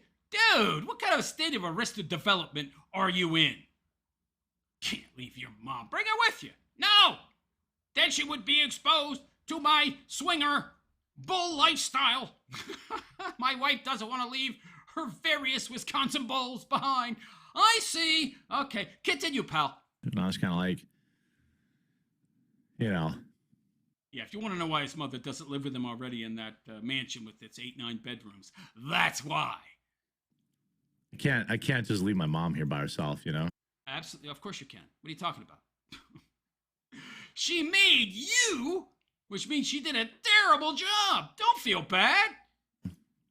Definitely did not do her best. Well, maybe that's the best she could do, but it's a terrible job regardless. What is he's chewing nicotine gum? What's he chewing? What is that? Nicotine gum? Yeah, I think it is. Yeah. Central Florida, we get hurricanes with nothing. You lose your house over. Yeah, I mean, I won't mention where I was looking, but it was around the Rumble area, and real estate down there is not cheap either. Really, another big part. Well, it's cheaper than building your own house. It's cheaper than that. Of course, you can't afford any of that. Of it, and we'll get into the news. Yeah. Do you? Now I'm worried my mom's going to be like, I feel like I'm going to see my mom at my niece's birthday party tonight. She's like, oh my God, you should move. Niece. So does your sister or other siblings also live near your mom? So your mom wouldn't be alone, right? I mean, unless your sister or whatever the siblings you have are traveling from out of state. But if that's not the case and you moved to Wisconsin because that's where your family is, well, then she wouldn't be alone. Yeah, that's just an excuse, pal. You're just too lazy. You're just too lazy. Well, that and he can't afford it. That's the real truth. I mean, he's very, very lazy, and that's probably why he never did it before. But the reason he's not doing it now is because, yeah, he's broke. Another big part of it is that all the money I was going to, because I was always going to come back to Wisconsin. I love Wisconsin. I would never move and just stay there forever. So basically all the money I was going to save in taxes for, say, 5 years or 7 years would have been ate up in the real estate prices in these states because they... Why? I mean, you'd buy the house outright, right? You could have at one time when you had money, but of course he spends it as quick as he gets it, so that time probably never existed. They're really expensive to move there because... Property taxes? I mean... Maybe. Would they be that high, though? I don't know. Would depend on where, and the cost of the house, and the value, and how much it appreciated. But anyway. Everyone moved there, around COVID area. All the people like me who run a business that... You don't run a business, man, okay? Mill Creek Coffee runs a business, all right, buddy? Mill Creek Coffee is a business. You're just a glorified shipper, okay? You're just shipping somebody else's product out, pal, with your branding on it, with a trademark that, from what I understand, you ain't renewed. So from what I understand, you don't even own the trademark coffee brand coffee anymore, do you? Viewed it as a tax shelter, moved there 10 years ago. I really wanted to move to Montana. That's where I really wanted to move. Like, we looked at houses there. I went to Bozeman and checked it out. Montana? That is one cold freaking place, man. You couldn't handle it. You couldn't handle it, Jerry. Your nice, cushy life. The environment there is too extreme for you, pal. You couldn't take it. Well, maybe he could. I mean, he is quite well insulated. But, like, a Cracker Box in Bozeman costs more than my house on 40 acres in Wisconsin. So... Which is why he really wants to stay in Wisconsin. It's so cheap. But you'd save more. And so I guess what he's saying there is that the land, the house itself, would cost more than where he lives now. Well, what about all the money you would save in taxes? Are you saying it would cost even more than that, even with the money saved from taxes? Well, not if you downsize. I can't do that. I have to live like a king with 9 bedrooms and 18 bathrooms. An RC track on 40 acres. Do you need 40 acres? No. You could get by with 1 acre. You could get by with a 1/4 acre. Oh, but then he can't flex, right? Then he can't say, I live in a mansion on 40 acres. Yeah, well, buddy. Okay. Well, that's why you're broke. I mean, that was very humbling. Now, yeah, but you don't need 40 acres. I mean, you got some dogs. Dude, you take them out for a walk. You don't need 40 acres. You could go on the sidewalk. I don't know why he needs all this crap and all this land. Get a modest-sized home. Save a bundle.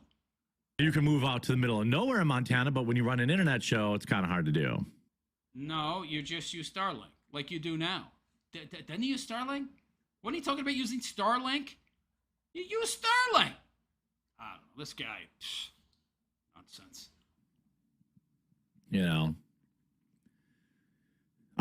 That's enough. So there you go. So Jer did not move out to Florida or anywhere else because, it'd be too expensive. Yeah, even though you spent millions of dollars on 40 acres of land and a bespoke mansion. It's got more bedrooms than you could possibly ever need. There's just 2 of you, and there's like 8 or 9 bedrooms, 8 or 9 bathrooms. Oh, the amount of money I would have to spend on the new house, which I would, of course, have to build from scratch. I couldn't just buy a prefab, pre-made house. Oh, no. It would cost more in Florida, even though I could just buy a, 2-bedroom, 3-bedroom house, 3-bedroom colonial, man, spend $200-300 grand. That's it. Save tons of money? No. God forbid. Oh, man, I can't wait to see when this McMansion of his swamp mansion goes on the market. It's gonna. And I'm sure that'll be on the farms soon. No doubt people on the farms are already scouting the local Wisconsin real estate ads to see if his house is on the market yet. But anyway, so let me know what you think in the comment section. Did Jer not move because he's too lazy? Because he wants to be close to Mommy? So pathetic. That's so pathetic. What a mama's boy. What a joke. Why didn't he move? Or was it because, he thinks he's too good for a regular old 2-3 bedroom prefab pre-made house, and he's got to live large, baby. I have to build a new mansion wherever I go. Let me know what you think in the comment section, and please like and subscribe to my YouTube channel if you have not already. Hit that notification bell to be notified of any future content that I might create. Also, if you'd like to support my continued content creation, you can leave a super chat. Any amount is greatly appreciated. It would really help me be able to continue to create content. Or you can join my YouTube channel as a supporting member by hitting that join button below the video. Or you can subscribe to my Patreon, the link to which is in the description of this video, along with all my social media links, which you should also follow me on, all of them. Anyhow, on that note, I'm out of here, folks. I am the Realist Philosopher, and I wish you all a good and pleasant day. Take care. What baby? What a big baby. I don't want to move because I don't want to leave my mom alone. What is your sister? She's chopped liver? What do you mean leave her alone? Like, it's not like she's a child. Like a 70-year-old broad or older. Get that. She's alone now. How often do you visit her, man? Probably never sees her. I don't want to leave my mom alone. When was the last time you saw her? Oh, Christmas last year. Oh, yeah, Jerry, yeah, she can't be alone, even though she's alone pretty much all the time, except on special occasions. That's just an excuse. Lazy bum. This guy. Oh, my God. What a joke. What a joke. All right, give me a sec here. Read your comments.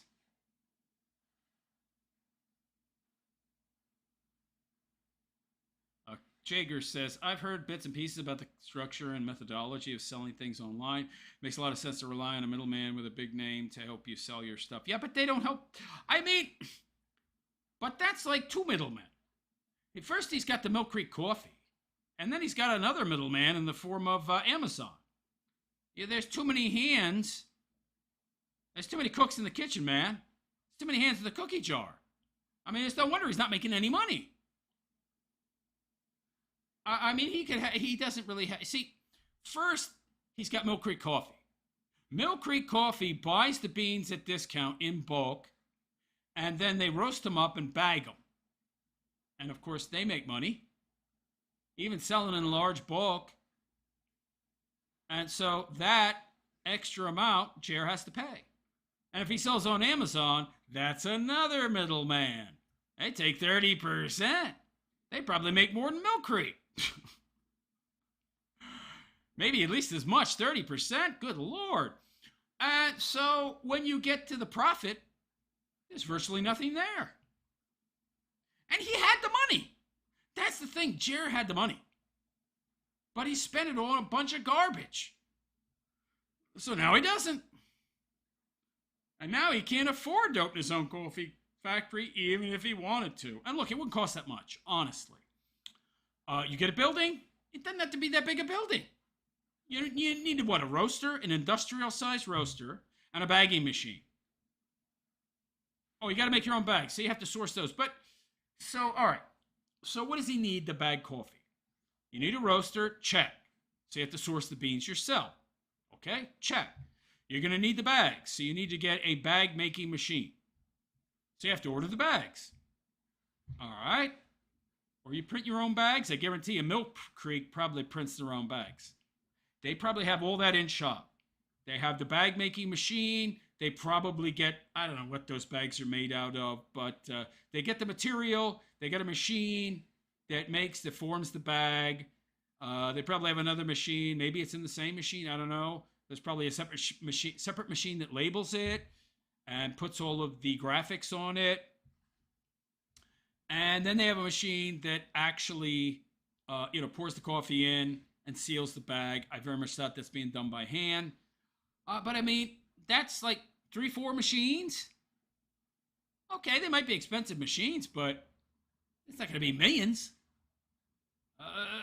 The coffee roaster machine, a couple $100,000 maybe. The bagging machines, maybe $100,000. I doubt that even, really.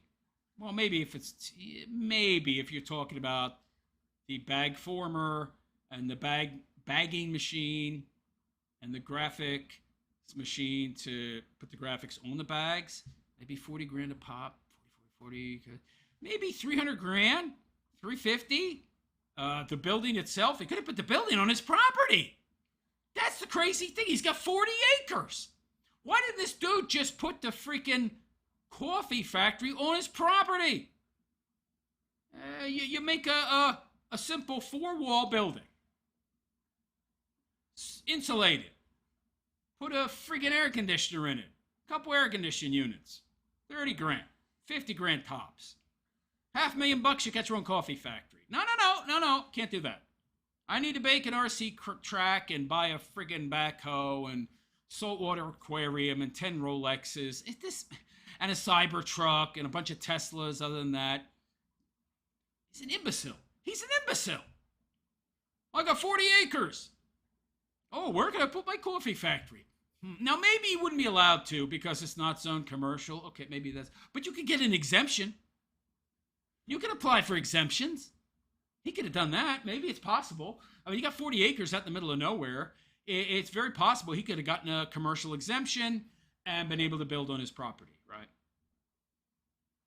But even if not, you don't need a lot of space for a coffee roaster and a few other machines. But that would take more work, right? It's got to be a turnkey business. I can't be having to do much work. No, I want maximal profits with minimal effort. Yeah, well, well, then you get minimal profit, buddy. Okay, that's how it works. What a fool. Yeah, if he could cut out all the middlemen, Jagger, but he's too lazy. He's not a real businessman. Since Amazon is shipping it, that means he is paying. Yeah. The 30%. If you want, yeah. Jagger says, yeah, it makes sense. He figured that it would level out if a ton of people would buy the coffee. I guess he never counted on the fact that he would really F up and have to pack it all up and leave. Kaz says, my neighbor, the whole family does everything, which is the way to make more money than on Amazon. It makes a lot of work. It takes a lot of work to sell on Amazon and make money. Yeah, because Amazon gets so much. Yeah, when Amazon takes 30%, you got to make money on volume, which Jared can't do. Absolutely. Kaz, my neighbor said Amazon is a blessing and a curse. They sell custom patches and custom shirts and hats. They also have a shop in town. Now, well, that's good. They're diversifying. You couldn't rely on Amazon unless you're huge. I can see that, says Jagger. It offers a great way to get your stuff out there, but it has a lot of headway and cost. Yeah, overhead, yes. Decepticon. Like yourself kept saying yesterday, I know economics. I wasn't talking economics. You were arguing in cert. Okay, what? Oh, no. Who's this? I kept saying it's the oil companies that are boning us over due to lobbyists lobbying. Well, that's what they do. Well, Decepticon, that's what lobbyists do, man. You know why they can do that? Because our government's too big. It's got its hands in too many pies. It's got too many regulations that allow it to manipulate the market too much and get in the way of people's ability to produce goods and services. If that government wasn't so ginormous, then that would not occur. But because the government has so much power and influence, lobbyists can do that. By the way, you're surprised? I mean, if you say to me, hey, there's this lever over here. If you pull it, gold bars will pop out. Really? Who the hell's not going to pull the lever? They're going to pull the lever as much as they can. Pull lever, gold bar. Pull lever, gold bar. So, I mean, you're arguing that the oil companies should not take advantage of the incentives that are available, which is their fiduciary responsibility. Meanwhile, you're not taking into account that they can pull the lever and get the gold bar. Maybe the lever that issues the gold bars probably shouldn't be there. I'm just saying. Decepticon, as of tomorrow, the Department of Justice will be investigating oil companies for not lowering prices due to oil prices lowered, and they still jack up gas. Right. That's the government trying to pass the buck so that they can blame the oil companies and make them the boogeyman instead of the actual perp, the person who's actually responsible, which is the oversized government, which is what allows lobbyists to lobby in the first place.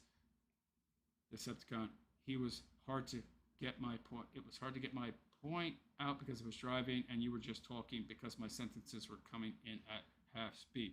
Okay. Thank you. I'll leave a super chat now. No! Nothing in it for me, except more content from me. But seriously, though, you're addressing a symptom, not a cause.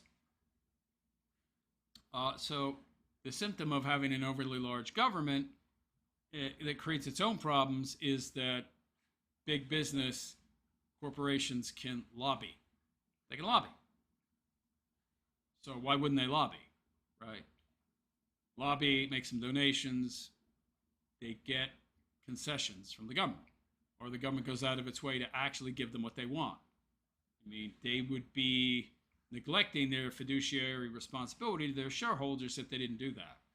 Again, it circles back to the government is too big.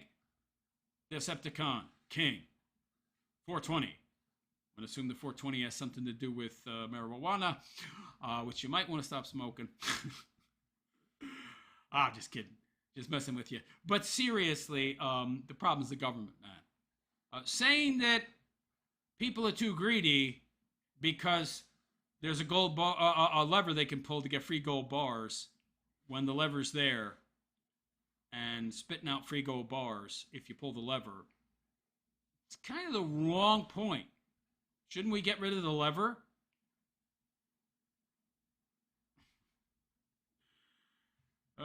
Excited plasma. Have you tried real creatine? I heard it was good for breath. Yes, I take creatine. But anyway, I hope you will be back, Decepticon. I was just messing with you, by the way. So have a sense of humor, my man. But seriously, my point is that the government is too big. That's the problem, really. If the government wasn't as big as it was, big corporations and big oil wouldn't be able to lobby to get what they wanted in the first place. You understand what I'm saying? I just bought some creatine monohydrate to try. Well, good. Good. I hope it works. I hope it helps you out. You know.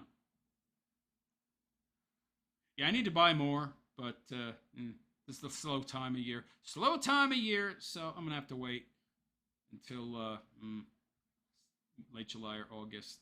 Yeah. Money is tight right now. But anyway, folks, looks like Decepticon might have left in a huff. I don't know. That's unfortunate. Well, I hope to see him next time. So I'll be back Friday. I don't know if it'll be the same time. I might have to work later. So it might be an hour later, maybe. Excited plasma with dose do. Oh, I don't use any dose. No, I ran out. I'm going to have to buy more when I can afford it. But I would take like 10 grams a day, milligrams or something like that. 10 milligrams creatine or something like that. Yeah. Like 5 at a time. Like 10 or 15 a day, something like that. Yeah. If you're taking big doses, like 20 grams a day, it can get expensive. Even you get a big tub of it.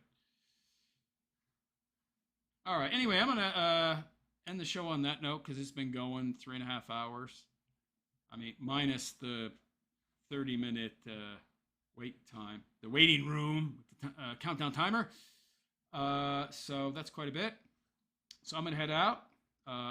Sorry that you showed up late, Excited Plasma. Hopefully you'll be early next time, or I might be late. We'll see. I might have to work late that day.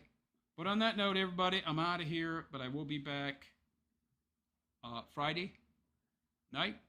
So I'll see you all then. Anyhow, I am the realist philosopher, and I wish you all a good and most pleasant day. Take care.